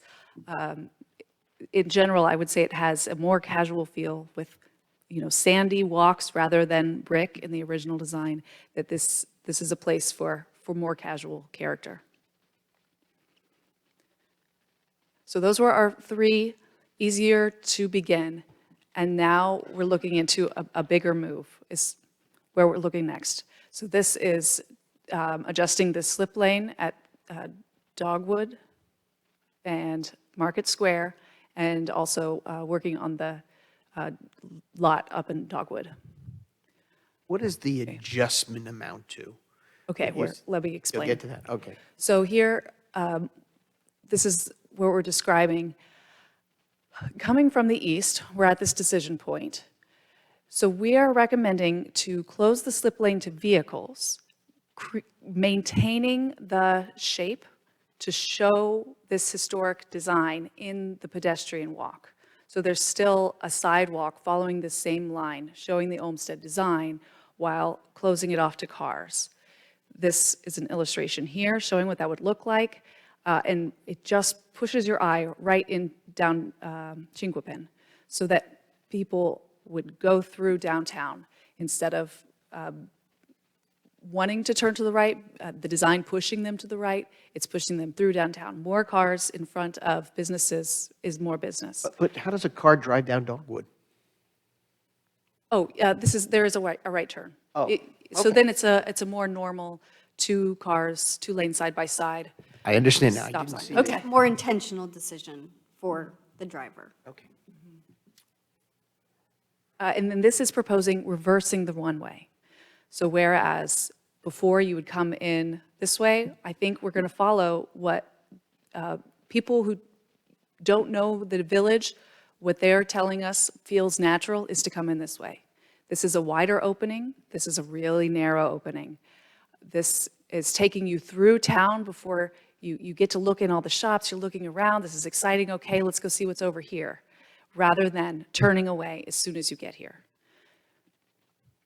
Or having to go all the way back around Or- down to Dogwood and all the way back up. I Come thought I around. heard one of you say you discussed this with some of the store owners along there. It was more before the project. It was very anecdotal. Yes. So I don't want to necessarily quote anyone, but just No, no, that. don't quote anybody. Just that, they've seen some evidence too of this being confusing, or people will pass by and maybe not turn around and come back if they are visitors, and there's just concern that it could impact. Did you ever consider closing that road? Actually, that was brought up very, very early in the process to make it completely walkable. I think, if I'm remembering correctly, that we thought the shop owners and businesses do want some parking there. So we were trying to both, with this, make it more legible. So in urban design, we talk about this idea of legibility, which means you naturally know where to go because of the way the built environment is designed. We wanted to widen sidewalks where we could to promote walkability and maintain parking because there is certainly a perception that, that number, it was even one of your metrics that we saw earlier, that number of parking is really important to the village. Although doesn't necessarily always align with, it promotes a car-centric environment versus a pedestrian-centric environment. So, Anecdotally, just talking with some of the business owners over there, I found numerous of them that would like just a pure walking street. oh, that's great So to something you know. may want to look at. Okay. Let me, it was not scientific. Yeah, Okay? okay. So what happens to a person who comes in from the other direction? And they get up to the asterisk, and then where do they go? You can turn right and go to this parking lot down here. Where's their final destination? Sorry? Where do you envision them, their final destination? Are you asking how would they get to the shops on Market Square? Well, 2 lanes, they, right? right now, they're able to go down Market Square. They're able to turn around and get themselves to the top of Market Square and go down. They would simply turn left and then turn right onto Market Square. You can't go down Market Square. If you've come in, All right, so make sure that my cursor is doing what you're describing. Coming from this way, from the west, okay? Then here, and you come down Chinkopin, you get to the asterisk. Oh, and you're like, you want to go to Market Square? You could turn left and parallel park here. Or you would turn left before you get to the asterisk. Coming from this way, turn left and go through Market Square. But if you've already made it here, you can turn left and park here, even going up to the Dogwood lot. And same to the Pinecrest. Circle the block. This and is have to still come a back. two-way road. I'm just describing how this movement could work, but this is still a two-way drive. We don't advocate for any existing two-way drives to turn into a one-way. the only thing you're doing is reversing the direction on Market Square. Yes. That's what they're recommending. That's the only recommendation. And that changed at that decision point. Yes. Yes, you're pointing out, right, all of the things to be considered. So we're showing in Market Square to make this a more pedestrian-centric space. Where we've been talking a lot about walkability this evening, and this is improving the walkability of this area. So looking on the east side, removing the parallel parking and narrowing the drive aisle, that also will slow down vehicles moving through and making 10-foot walks, plenty of room to move. Adding light poles, adding more planting, and then moving further into Market Square, the widest part, widening the planting up against the buildings, and now there's room for street trees, parallel parking, and some angled parking. This side has now been widened such that there's a full sidewalk and space for furnishings. Now there could be outdoor tables and chairs. You could eat at the restaurant and have outdoor dining. It could just be benches for conversation. It could be widened planter areas. But this is maintaining some room for vehicles. You can still drive through, you can still park, but a lot more space for people to just be here, to shop, to stand outside and talk. Whereas now you can see that's not really an option. I just want to be clear, I was not entirely being facetious about that parallel parking issue and citizens who drive into the village. Really? There, I mean, obviously, I mentioned my mom, but she quit parallel parking like 40 I have years to before she parallel died. park, I will never go there again. So, Go. but anyway, that's why I was get it. was really in search if there was data about that. Yeah. Go ahead. Yes, great point. And this is where we've suggested doing temporary closings for events, that maybe during golf games, it could be closed off. The way this is laid out, this is really just the right amount of space for these tents, and people can be walking through the middle of the road and still have this space open for people who are going to shops. We consider doing a gateway at that main entrance, Magnolia and Market Square. Not only does that make it more clear, this is the one way in, but really makes this a space. This is a Market Square, not just a street. And some proposed paving options to really show that this is a special place and showing, people eating on the street. Okay, that's our market square. So then this is an overall circulation. This one can take some time to study and understand, but the short story is everything that's, Interrupt you? I'm Please. sorry. I just wanted to go back to Market Square, because I think one of the things that makes that space less friendly right now is a very narrow pedestrian way. There's no shade, there's nowhere to stop and pause, there's nowhere to gather. When you're looking at how people want to spend their time in an urban environment, it's walking, strolling, pausing under shade, it's feeling comfortable, it's eating outside and connecting with other people. And right now, there's just not an opportunity to do that. But let's just be clear, we're not in an urban environment, okay? Just so So, you understand the I do- parameters. I This is do the village of understand. Pinehurst. We're not in an urban environment, okay? It is urban design principles. It's a They're village, not a principles- city. They're principles of the design that most often work in small downtowns, so Main Street America, which is not Raleigh, it's not Durham. It's design lingo, but I will avoid using those. I am impressed with the Market Square. I thought when I first read this, that the reversing of the direction was unnecessary. You've moved me to consider it strongly, but I do think I'd really want to hear from the shop owners on that one. But that's, I like the, what do you call that, the gate? Oh, yeah, gateway. Yeah, I think there's probably a nice way to do something like that that's in line with Olmstead's original thinking, maybe, but, okay.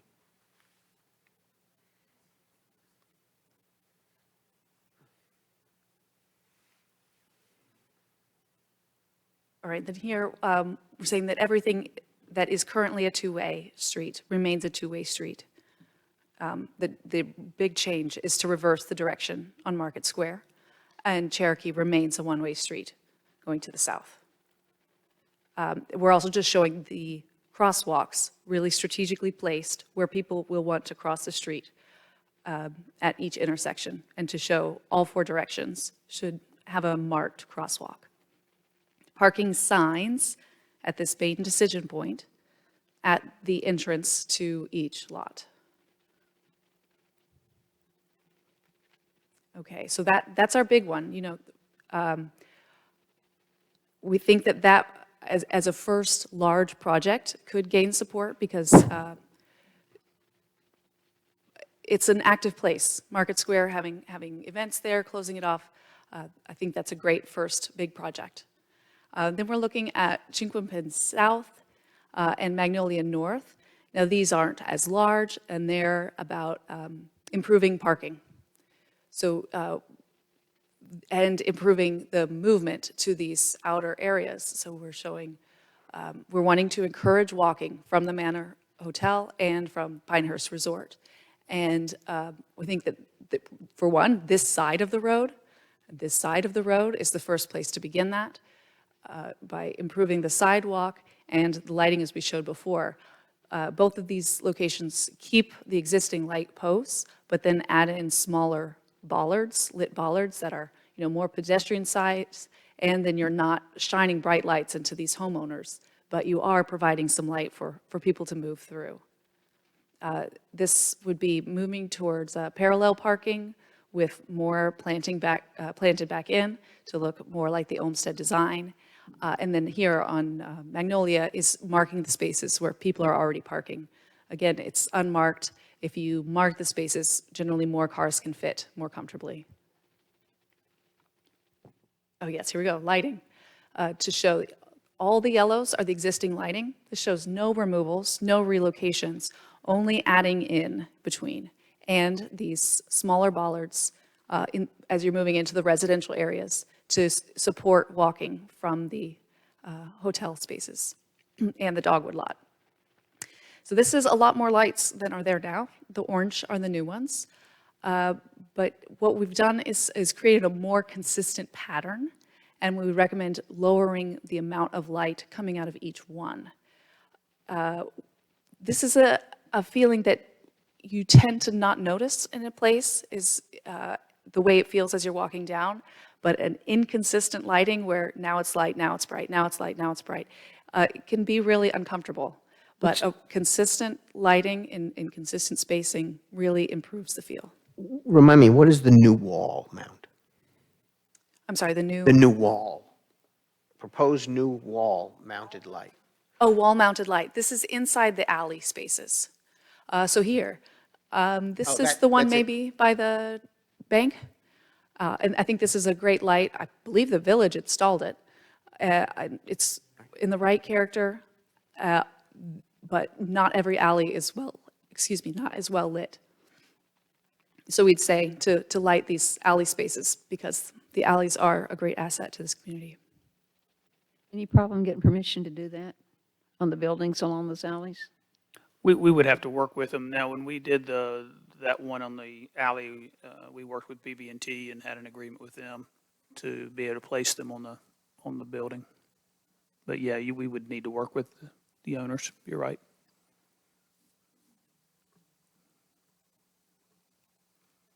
Right now, we've looked at Chinquapin, and now we're looking at the downtown portion of Chinquapin and paired it with added parking at Cherokee. We're trying to balance out added parking and lost parking through these projects. So moving from angled parking to parallel around the center has lost some parking, but we're adding more with angled parking next to the old theater building. So Chinquapin Road, this is the existing condition. Again, we've got a lot of asphalt for these spaces. And now you're just squeezing through next to the Drum and Quill. With this new option, mostly have moved this sidewalk out, making room for street trees, complete sidewalk here, and room for the tables and chairs at Drum and Quill or other benches in front of the other businesses.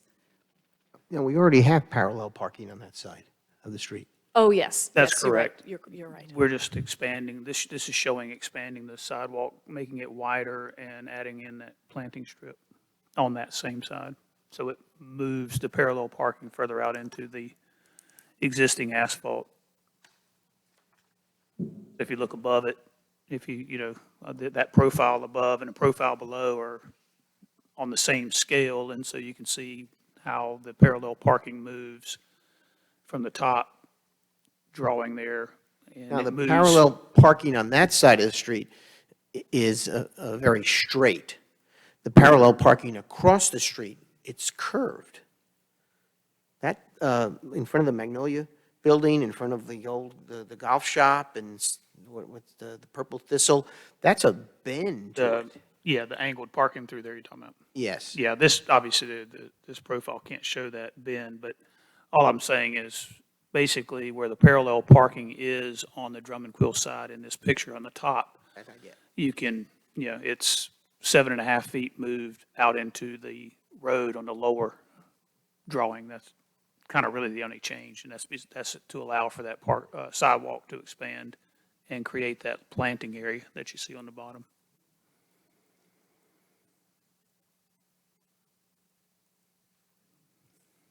And now to the Central Plaza, another big project, and that would require consensus among the council as well as the property owner, because again, this is the space where at the front of the property where now there's the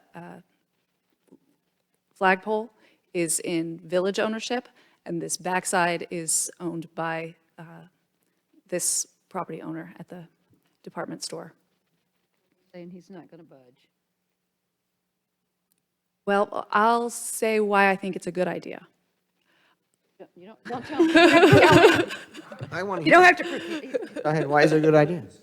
This has been discussed with the property owner, Marty McKenzie, and we know he's not in favor of this at the moment. Maybe that'll change over time, but there's some interesting reasons here. Please go ahead, Beth. Thank you. First is to restore more of the original Olmstead design.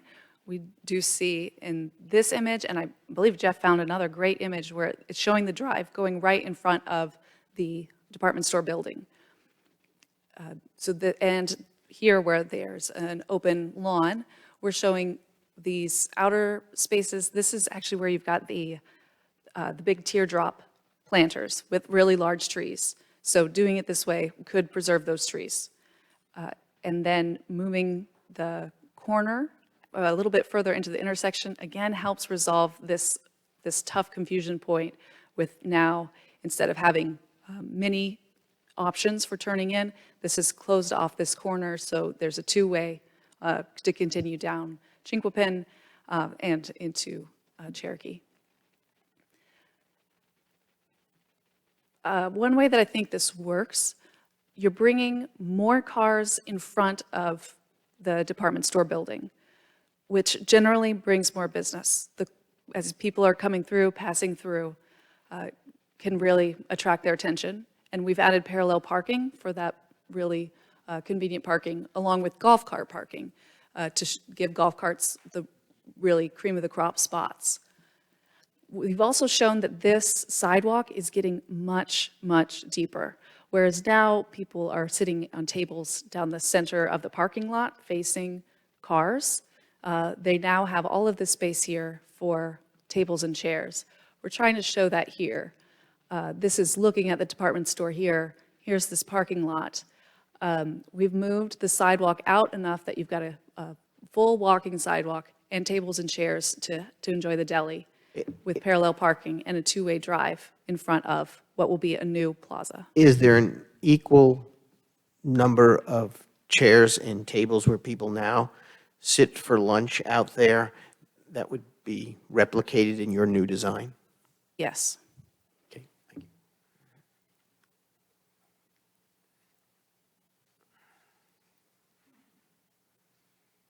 We are showing it as a plaza space, possibly paved, in contrast with the green. The village already has a great big green space to gather, but what it doesn't have is a paved plaza space. So there can be more tables and chairs here. I would say to still have the Donald Ross statue and the flagpole. Maybe now there's a fountain. That this can be another great gathering space in the center of town, a great meeting place. We've even, in the report, recommended giving it a name. You know, this could be the plaza, this is the Pinehurst Point, this is any number of things. But to say this is a new space in alignment with the historic plan. And then into Chinquapin North. We're showing this as the last project. This adds more parking. It is removing existing trees. I see this as well down the line when these large trees are in decline. When it's time for the trees to come down, I would say to replicate the street profile that's on the other side where it's sidewalk, planting, parking, to do that again to the north, sidewalk, planting, parking, so that it's creating a consistent street profile down all of Chinquapin here. But those trees are valuable, and it's not worth cutting them down before we need to. And this is an overall parking diagram of how we're recommending distribution of parallel, nose-in, angled parking. And for, in the blue is the golf cart parking. Again, trying to give them some good spots right in front of businesses to encourage using a smaller vehicle where possible. Go back on that parking numbers. Are you including the parking spaces in the village in the lot there, the sand lot? Yes. Yeah, there are 99 there. It's, But those are those nose-in parking? they are. Okay, what's the number in the nose-in? I can't read it. Truthfully, I can't either. 161 I believe it. Thank you. Okay. for That nose makes- in. It makes Yeah, more sense. So to me, that'll be obviously. angled or nosed in. Yeah, it'd either be the, I did not realize there's 132 parallel parking spots in this, but that's quite a lot. Thank you. Beth, were you also suggesting that there would be parallel parking along Village Green Road East that's not really shown on this map? I thought I saw your. Near the library? Around from that. Right, we're not showing it. There isn't any parking plan for that. You're not recommending that on Village Green Road East. I think that's just beyond the scope of where we're looking That's what I thought. Okay, so nothing there, just Yes. in front of the library, yeah, down here. thanks. I'll add that that 12 number comes from our rough estimate of how many that can park down that side, Just a little past, bit. but it extends past the By the library a little bit. Library building footprint. Yes. Okay, thanks, go ahead. And then we're into planting. So again, yes, I'm imagining that much of the planting is happening alongside these projects. If you're changing a curb line, let's put in new planting in the right character when you're creating a new planter with a new curb line, or restored curb line in some cases. In general, we're saying a more casual, loose form. Looking at these historic pictures, it's a fair amount of deciduous and perennials, and they're a bit scattered, not tightly pruned as we tend to do now, and letting things have that sand hills resort feel. And then showing that the historic plan has trees at an even 50-foot spacing. And as we're going through, incrementally going through projects, incrementally replacing to maintain that 50-foot spacing. And as Jeff explained, we're going to move forward with specific planting plans in some of these areas. We have discussed the plant palette with the beautification committee, showing tall trees that could be part of the street tree palette, as well as small trees in smaller spaces, and then small shrubs and ground covers. Not showing any large shrubs because all of this area, you're still wanting to maintain sight lines, nothing over 3 feet. And avoiding turf in these areas, mostly for mowing. So ground cover, I think, is the better way to move. Finally, we're into these 2 at any time projects. These could start right away, work incrementally over time. That's Magnolia Road here, and the alleys.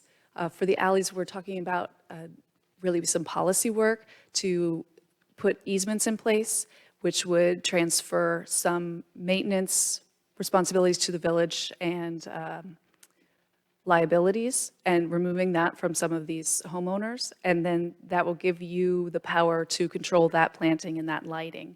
Whereas now,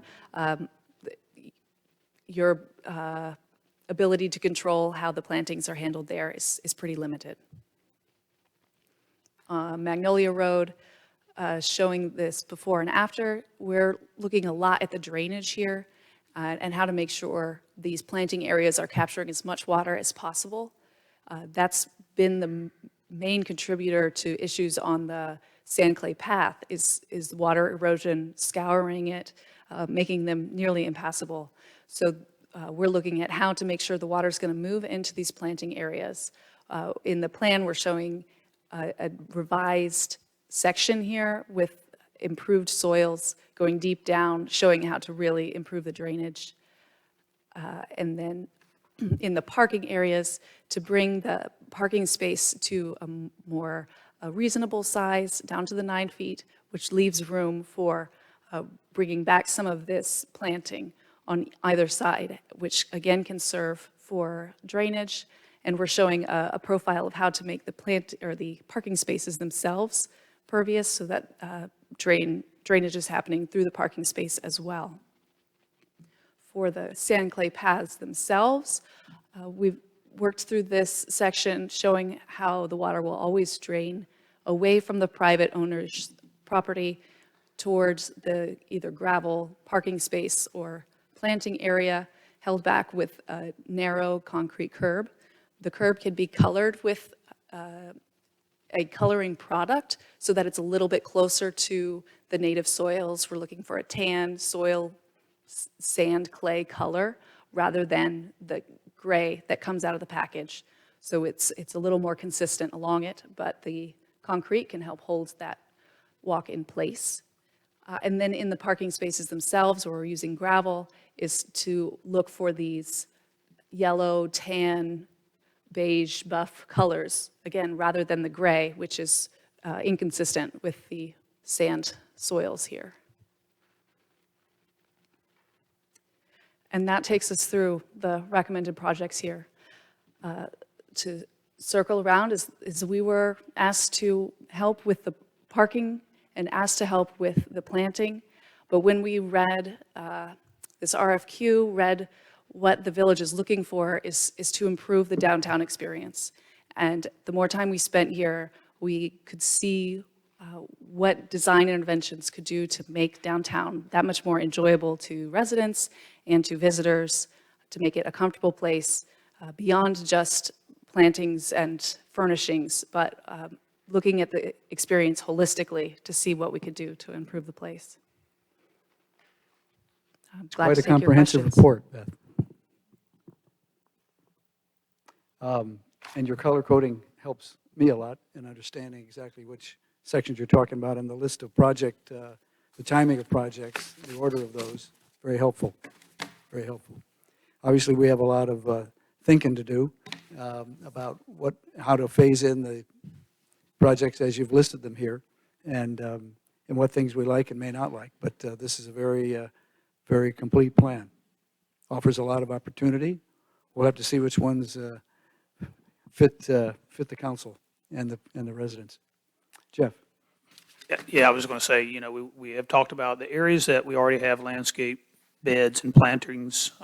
We want to go ahead and design some enhancements for those. We'll go ahead and move forward on that. There are maintenance-related recommendations, like painting the lamp posts, things like that. I think those are all fair game to move forward. You already approved the budget for those things to be done, so we'll move forward on that. We'll work with the beautification committee on the landscape plans. We'll bring that back to you as a specific one-off from here. What I would suggest is that this, for now, be items that we begin to look at towards the retreat, of which ones or any of them that you may want to consider, so that they can then start to be built into our SOP plan.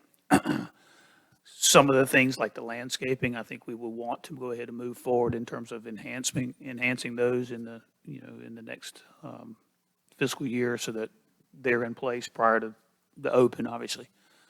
But we have, we would have that opportunity, I think, at the planning retreat to say in December as to we like that, we don't really want to do that. That's maybe a little too exotic for us. We'll shelf that one, that kind of thing. But I do think there are a lot of recommendations in here that we can pursue that are fairly low-hanging fruit. Jeff, I recall with the landscape plan, that included lighting all the way up to the Carolina.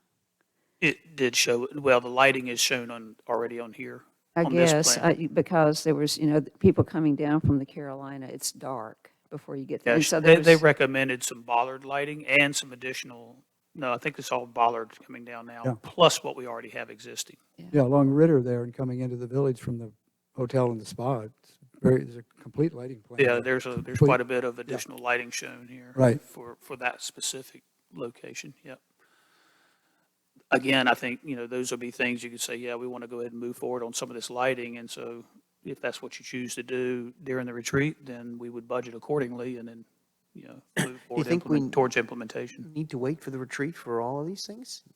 No, I don't think we do. I think what we need, would need maybe some guidance on from you guys is, I think we can do some of the amenity stuff. Some of it we had actually already put in the SOP for next fiscal year.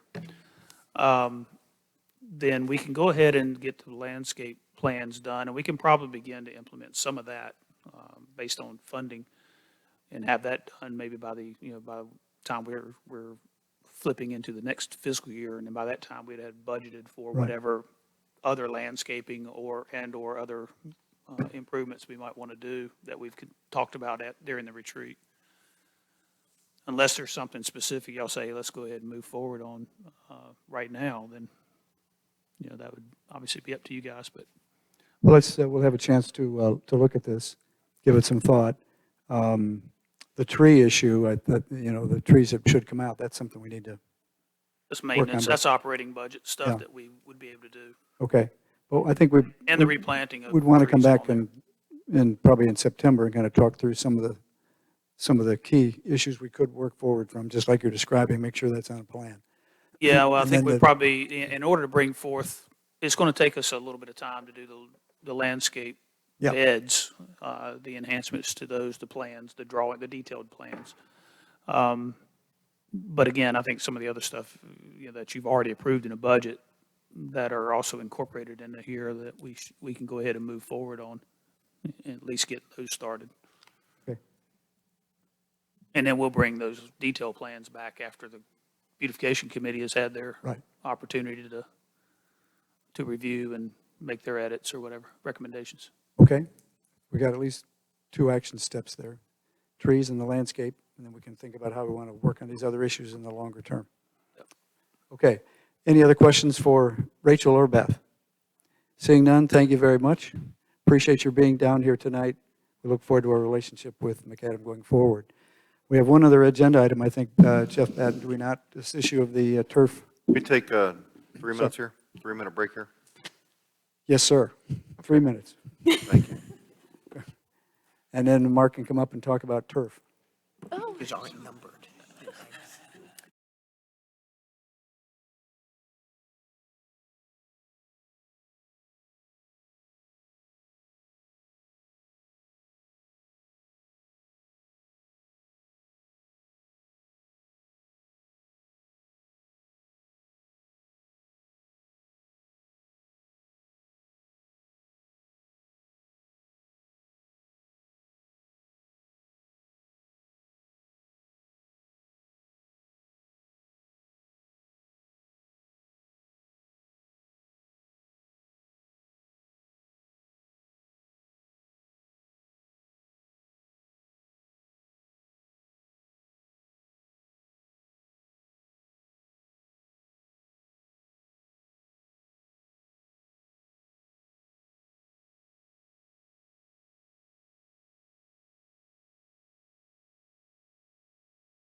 Of August 9th, 2022, carrying on to our final agenda topic for the work session, an update on artificial turf. Is that the okay way to say that?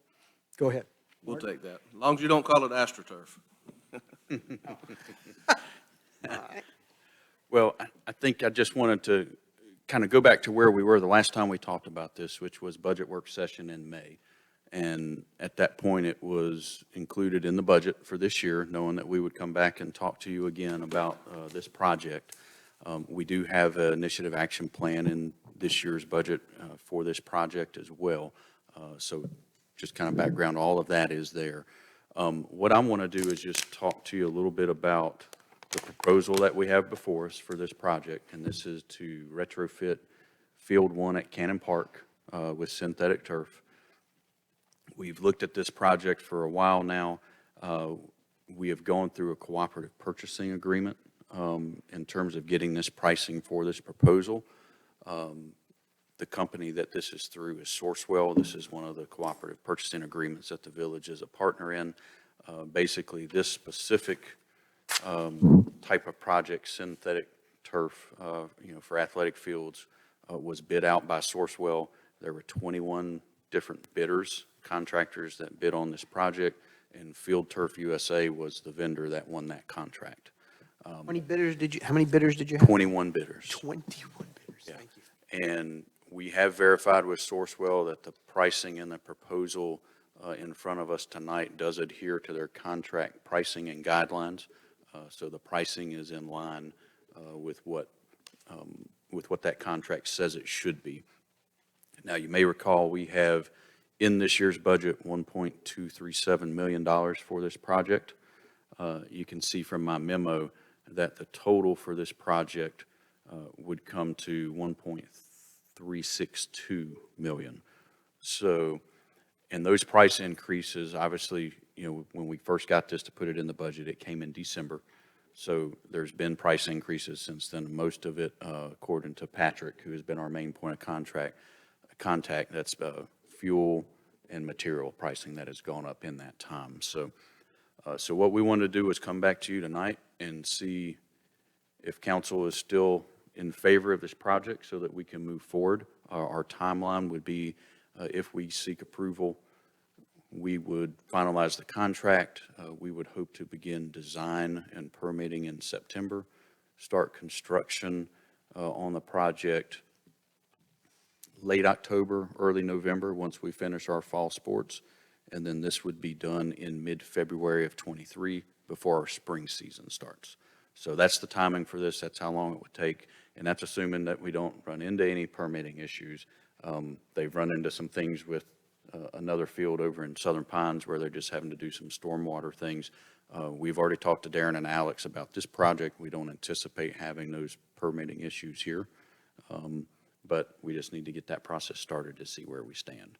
So Evan's here. He can answer any technical questions that you might have about the product. I know in the past we had some questions about injuries, and I did email y'all some information that we got back from our listserv inquiry that we put out just from other departments in the area in the state that do have turf, and no one has indicated an increase in injuries. And I know, Jeff, you spoke about that in May, I believe, at the work session. When Yeah, that I'll came throw up. some extra stuff on there in the sense I talked to some colleagues who were, the big question was pediatric, okay?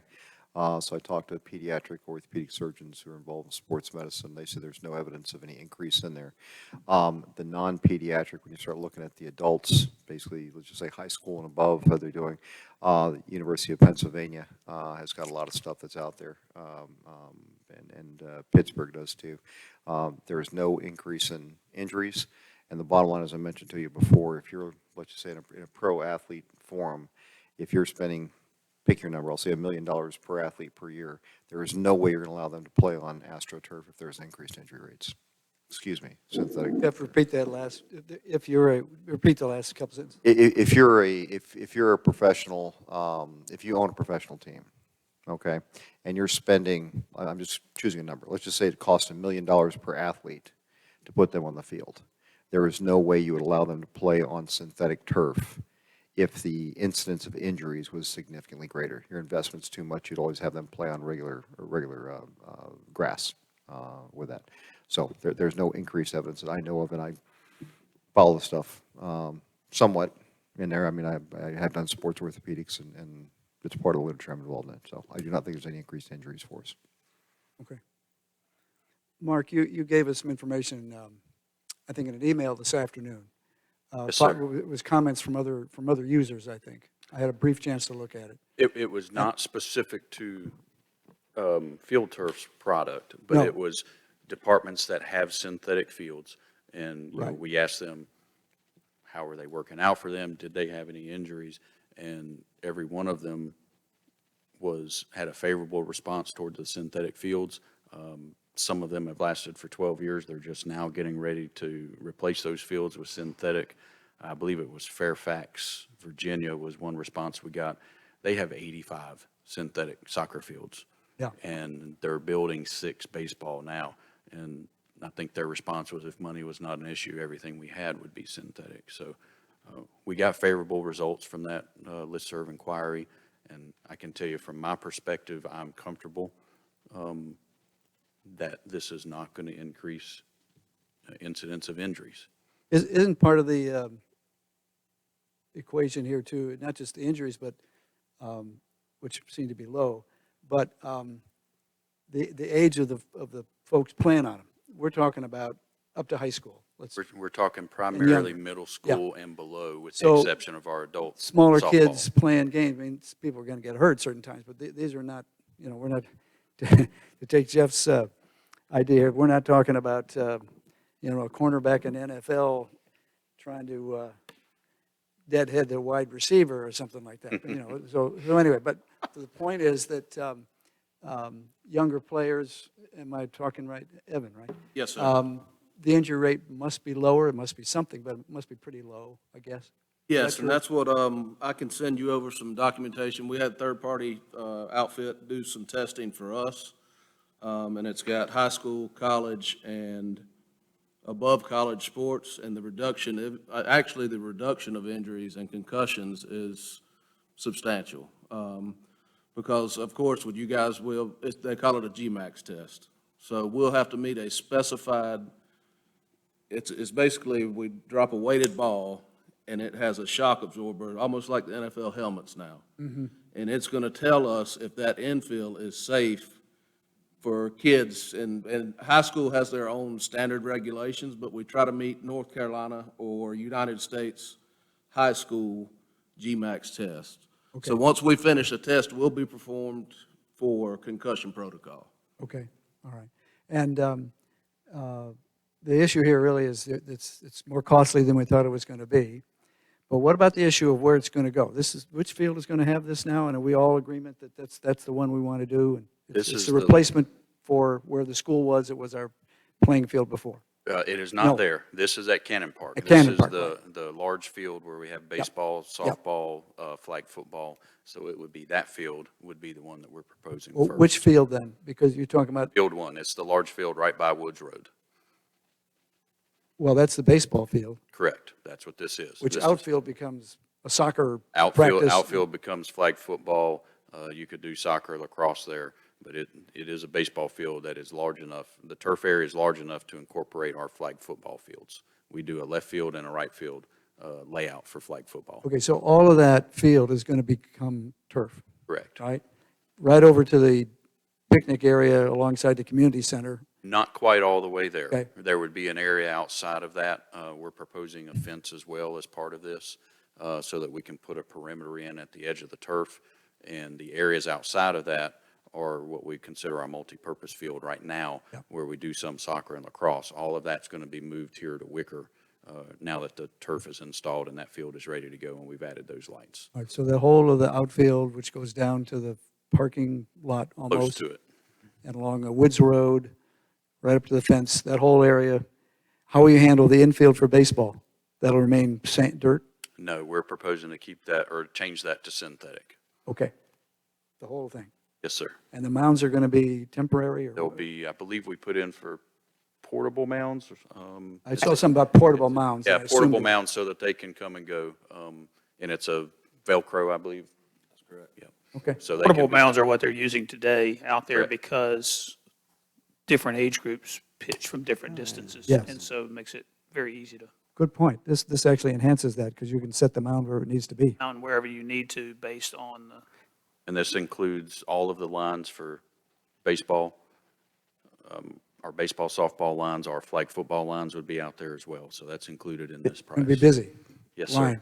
Yeah. Mr. Mayor, Okay, did I hear you reference that something about the infield will be synthetic too? that's what I heard. So explain to me, we're just going to put dirt where we, There'll be no dirt. Dirt.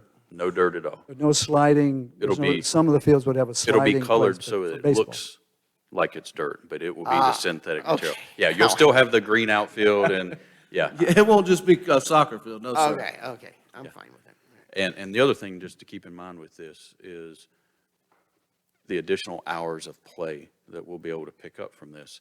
We won't have to cancel games because we've had rain, because the infield's full of mud and standing water. This will allow us more play, more use, which will help us save our fields, our other athletic fields in the winter when we have the grass is not growing. They can only play at night.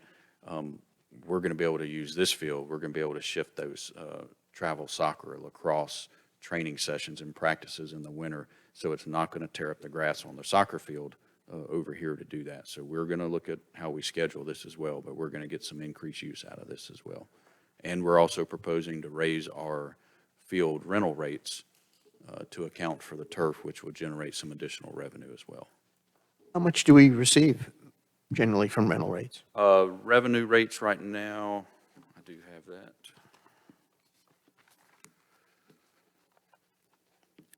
Actually, I don't have the number, but we're showing the projected increase to be 15,000 in year one. $15,000 increase in revenue in year one is what our projection is. I don't have the actual numbers, I'm sorry, but I could get that It's for fine. you. Yeah, let me know. Yeah. Is it under six figures, or do we, Oh, yes. it is, okay, so we're getting 15,000 or something. And we'll be able to reduce our annual cost by minimum of $20,000 because we're not going to have to irrigate the field.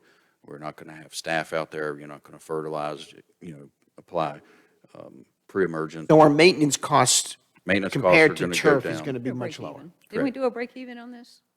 I thought we did. It's in the initiative action plan where it shows the decrease in expenses, the increase in revenues, yeah. Yeah, I have just maybe one suggestion. Because it's so much money and I'm expecting maybe a small amount of pushback, and maybe responsible due diligence might include talking with some towns, some schools from whatever that have installed this particular turf within the past couple of years. See how they like it. Sure. I mean, I think due diligence. I think it's a lot of money, and due diligence would include something like that. And I mentioned that to Evan when we talked earlier today, that we would probably want to get just some feedback on recent projects they've done. I know they just did Montgomery Central High School. They did the football field there, and they're in the process of doing Pinecrest football field as well. So They're in the process at Pinecrest? it's going to start after football season this year. But I was trying to, I was even looking on the website today, and Field Turf has several different kinds of turf. Correct. Like turf isn't turf isn't turf. And so, to me, I'd feel better if we got some entities who have installed this particular turf within the past couple of years and see, do you like it? Would you do it again? Do you recommend it? Just whatever. I agree. Just one extra piece of due diligence. So just, there is a lot of different types of turf. But the play that you guys are recommended or that is in the proposal is the same that we used on McCrary Park, High Point University baseball fields. It's the same product as with the Carolina Panthers. We just redid Bank of America last year. The only difference is your turf would be a half-inch shorter, enabled for the baseball to roll better, of course, and you're not playing contact football. How hard is it to give us a list of the installations you've had in the past couple of years, just so we have that? I can reach out to the office and probably have it tomorrow afternoon. And on the website, there's a list of recent projects, and there's 124 I counted. Okay. It was, That would make me there's a feel lot better. out there that we can look at, yes. Yeah, that would make me feel better. Mark, something just occurred to me on this. If we do this, when we do this, does that start to put pressure on you and the department from folks outside the community who will want to use this field because it is turf? In other words, we're going to get swamped with demand from people beyond our own environment here to use that facility, or do you anticipate with our regular programs it's going to be fully booked? We're already swamped as it is right now. Yeah, I gathered that. I don't think you're going to see any tournaments come in to want to come play because we have one turf field. You need to have multiple fields if you want to, host tournaments and things like that. So this is going to allow us to better serve the current needs. It will let us allow for some extended use time. Yeah. And again, this is Parks and Recreation programs. We partner with Sandhills Optimist Club, AC Sandhills for soccer. We have a couple lacrosse groups that we work with. There's a big push right now for youth and adult rugby that are looking for field space. And right now, we just simply don't have it. So this will allow us to keep our fields in better shape and shift some of those additional needs to this field in the off-season when we're not using it. So it's going to be full. But as we talked earlier, I love rugby. I didn't ever play it, but maybe we can't do that because we got other things to do. That's right, yeah. And we've shifted some of that stuff down to the harness track when we lost the field over here because of the elementary school. And some of those groups love it down there, and they want to stay there. So we can accommodate some of that there as well. I think Dr. Morgan must have been a rugby player because he just chuckled when I. Played college rugby. Oh, gosh.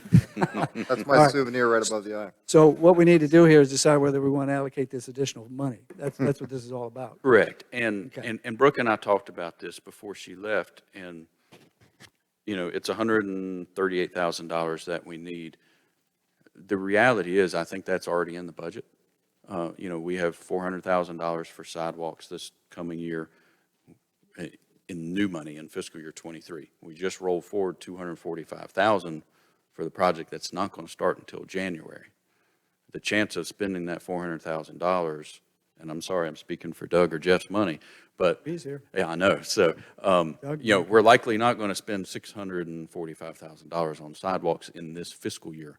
So we think that we can identify money in the budget that will cover this additional amount that we need, or it's a simple transfer from the fund balance if that's the route you choose to go. So, well, I don't want to take anything away from the sidewalk activity, but what you're suggesting is that we've got money there that's not going to be spent, even though we're moving ahead with Mackenzie Road and Pine Valley, whatever it is, Pine Vista. Yeah, Right? I think I think it's more just a timing Well, that's what I'm situation. getting at, Because yeah. by the time we do the survey of the residents, we get that back, we analyze it, we come to you, we have a neighborhood meeting, et cetera, et cetera, et cetera. Design, then it's time to start building. I mean, that's a year-long process just in and to itself. And Or we you can do it have, less. Okay. All right, so and we have some You- funds in contingency. you're acknowledging that could to be us that shifted. there's some additional money, but I think you're telling us it probably is already budgeted, but you may need to come back to us if it isn't? Is that what? Potentially, yes. We have enough in that line item right now to where we could move forward with this project now. Okay, so you need to make sure that we're comfortable that the spending these additional funds is okay, and if you have to come back to us to get some or all of that funds because it doesn't work out quite right on timing, that we'll support that. Correct. Is that correct? Yes, So sir. we need to be happy up to $138,000 more, or some portion of that, or zero, depending on how it works. Is that Right. where we are? Yes, sir. All right, is that understood? Yeah, I have a couple Any questions. Yes, that prompts a few questions. Mr. Pizzello? One, I agree with Lydia, that what you're gonna provide her, if you can make sure we Yeah. all get Yeah, that. we'll The send that to information Lydia everybody will get requested, that. yes. Gotcha. Yeah. And two, And Lydia, I think that answers that. That information will help. And you pointed out earlier today the issues of injury, and I think we've walked through that pretty well tonight. Yeah, the injury, I guess my point right now, it's a lot of money. So how do we do our due diligence? And to me, the best way we do due diligence is to talk to the people who've installed this very turf recently Yeah. and see what they think about it. I anticipate it's going to be okay, but it's just another step that I think will give the public some peace of mind. I agree with That makes Lydia. sense. I Patrick, you also, had a question. Go ahead. I always defer to Dr. Morgan on any of these medical issues, totally. So and now that I know he played rugby in college, he's got to be an authority. And he doesn't walk with a limp, so he's fine. I do have a few questions. One, this is a 10% increase from what, 4 months? Oh, no, it was May 22? It was December of '21 when we got the initial quote. Okay, so that's a steep increase in those many months. What's the level of certainty you have that you're not going to come back for even more? we would have a signed contract with that amount that we're willing to pay for it. I understand. Okay, so it's a firm fixed price contract. There is unit pricing in there, but everything's based on the square footage of the site. Now, we can see some savings if we could either haul the materials off-site ourselves or have a place to store that, but we have not been able to come up with the ability to do that. We don't have enough trucks. They're going to have a trucking company come in to haul off the material off-site. Okay. Public Services and our staff, we don't have that capability in-house. Now, the Wicker Park is going to have real turf, is that right? It already does, It yes, does, sir. that's the new. Yep. got It's it. been restored. It has grass and new lights. All right, let me skip then to the page, there's no number, it says Coop, pricing proposal. Price does not include. I want to know, all these things that it does not include, is there a price tag for them? Are we paying for it out of some other account? I mean, there are 22 items listed, and the 23rd is anything that we haven't mentioned before.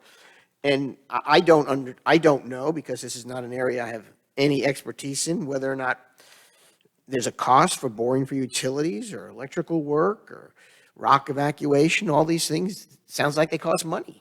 Or what's the story there? No, and that's what or if you want to go ahead. No, go ahead. We will supply a unit price, so it's basically a rock clause, saying, all right, guys, here's our price for what we'll do if we don't hit any unforeseen problems. Because we've done no geotechnical, we haven't had anybody test or drill. So if we hit rock, that would be an additional fee, because obviously we can't dig rock for the same price we dig dirt. All right, and excuse me, Evan, what about the other items? 22 items here, that's what caught my attention, and it does not include. Well, and a lot of them don't even apply, like asphalt paving. There's no track surfacing that we'll do.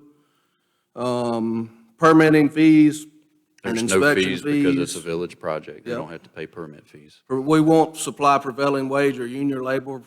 Right. So there's a lot of them that don't even, it's just our legal department places them in there. What is, if you were to reduce this list to the most likely thing that might pop up during this process, what would they be? Or what are the top three? Unsuitable soils, potentially.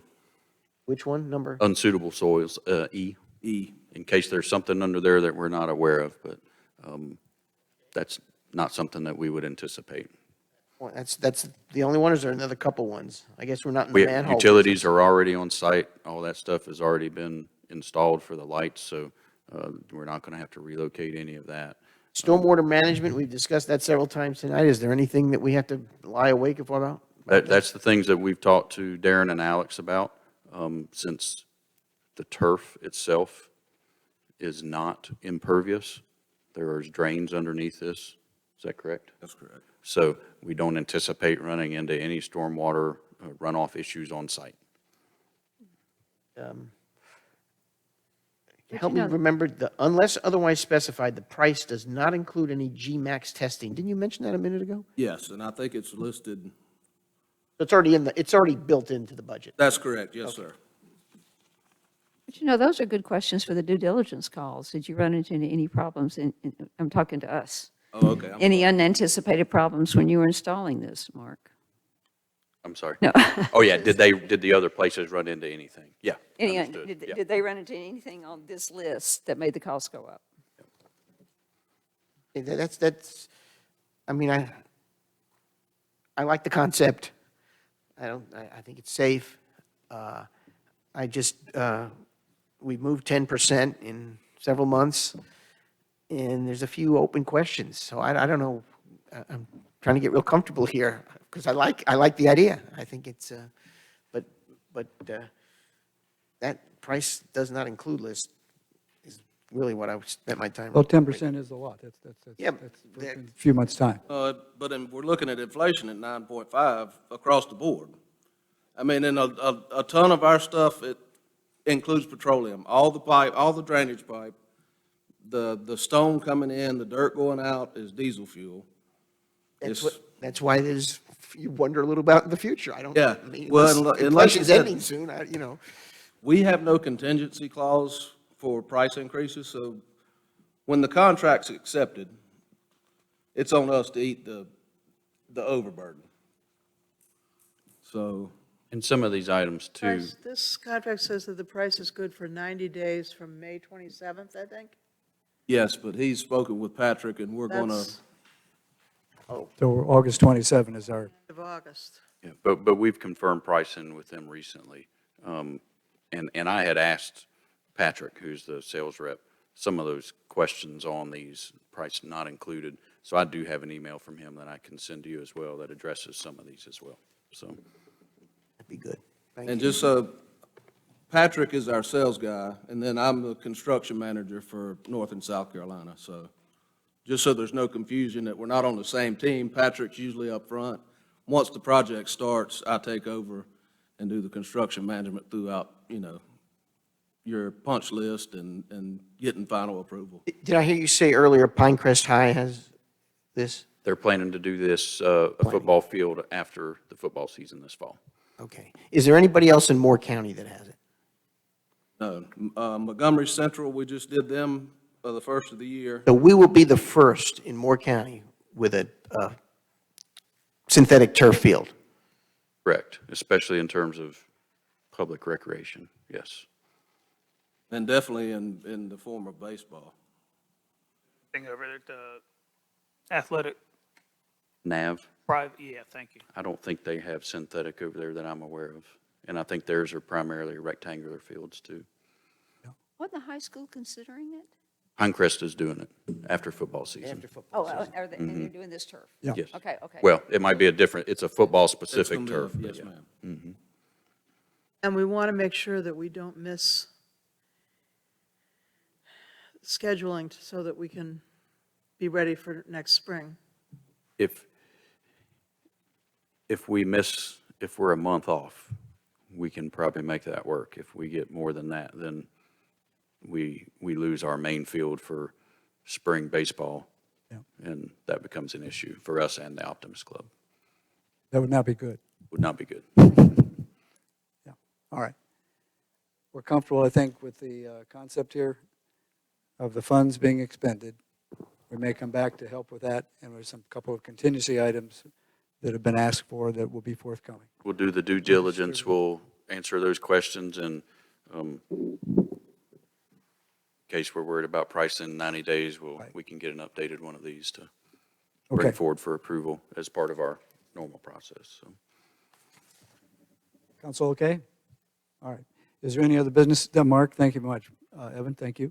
Yes, sir. Is Thank there any you, other guys. business for the village council tonight? Lydia? I have been asked a couple of questions, and I didn't know the answers on short-term rentals. There's some confusion about whether CCNC can or will be carved out. I'm hearing yes, no, yes, no.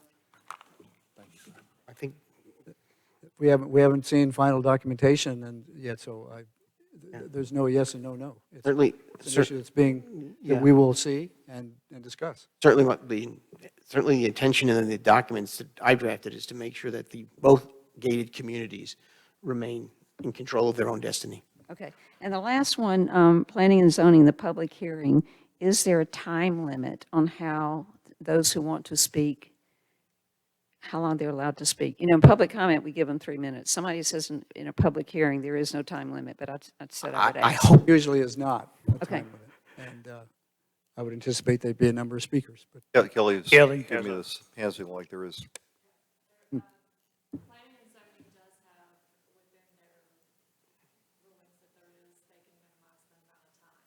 they can. They don't usually, but they're allowed to do that if they wish. Okay. hope so. Well, Leave that to them. maybe people who want to speak might want to come in prepared to speak for only 3 minutes and not. That will be on the notice, the amount of time. Got it. Got it. Thank you. Any other business? Is there a motion to adjourn the work session? Motion to adjourn the work session. Motion by Patrick Pizzella. Is there a second? Second by Jane Hogaman. All in favor, say aye. Aye. Any opposed? No. The work session is ended. That will conclude the meetings of August 9th, 2020. Thank you all.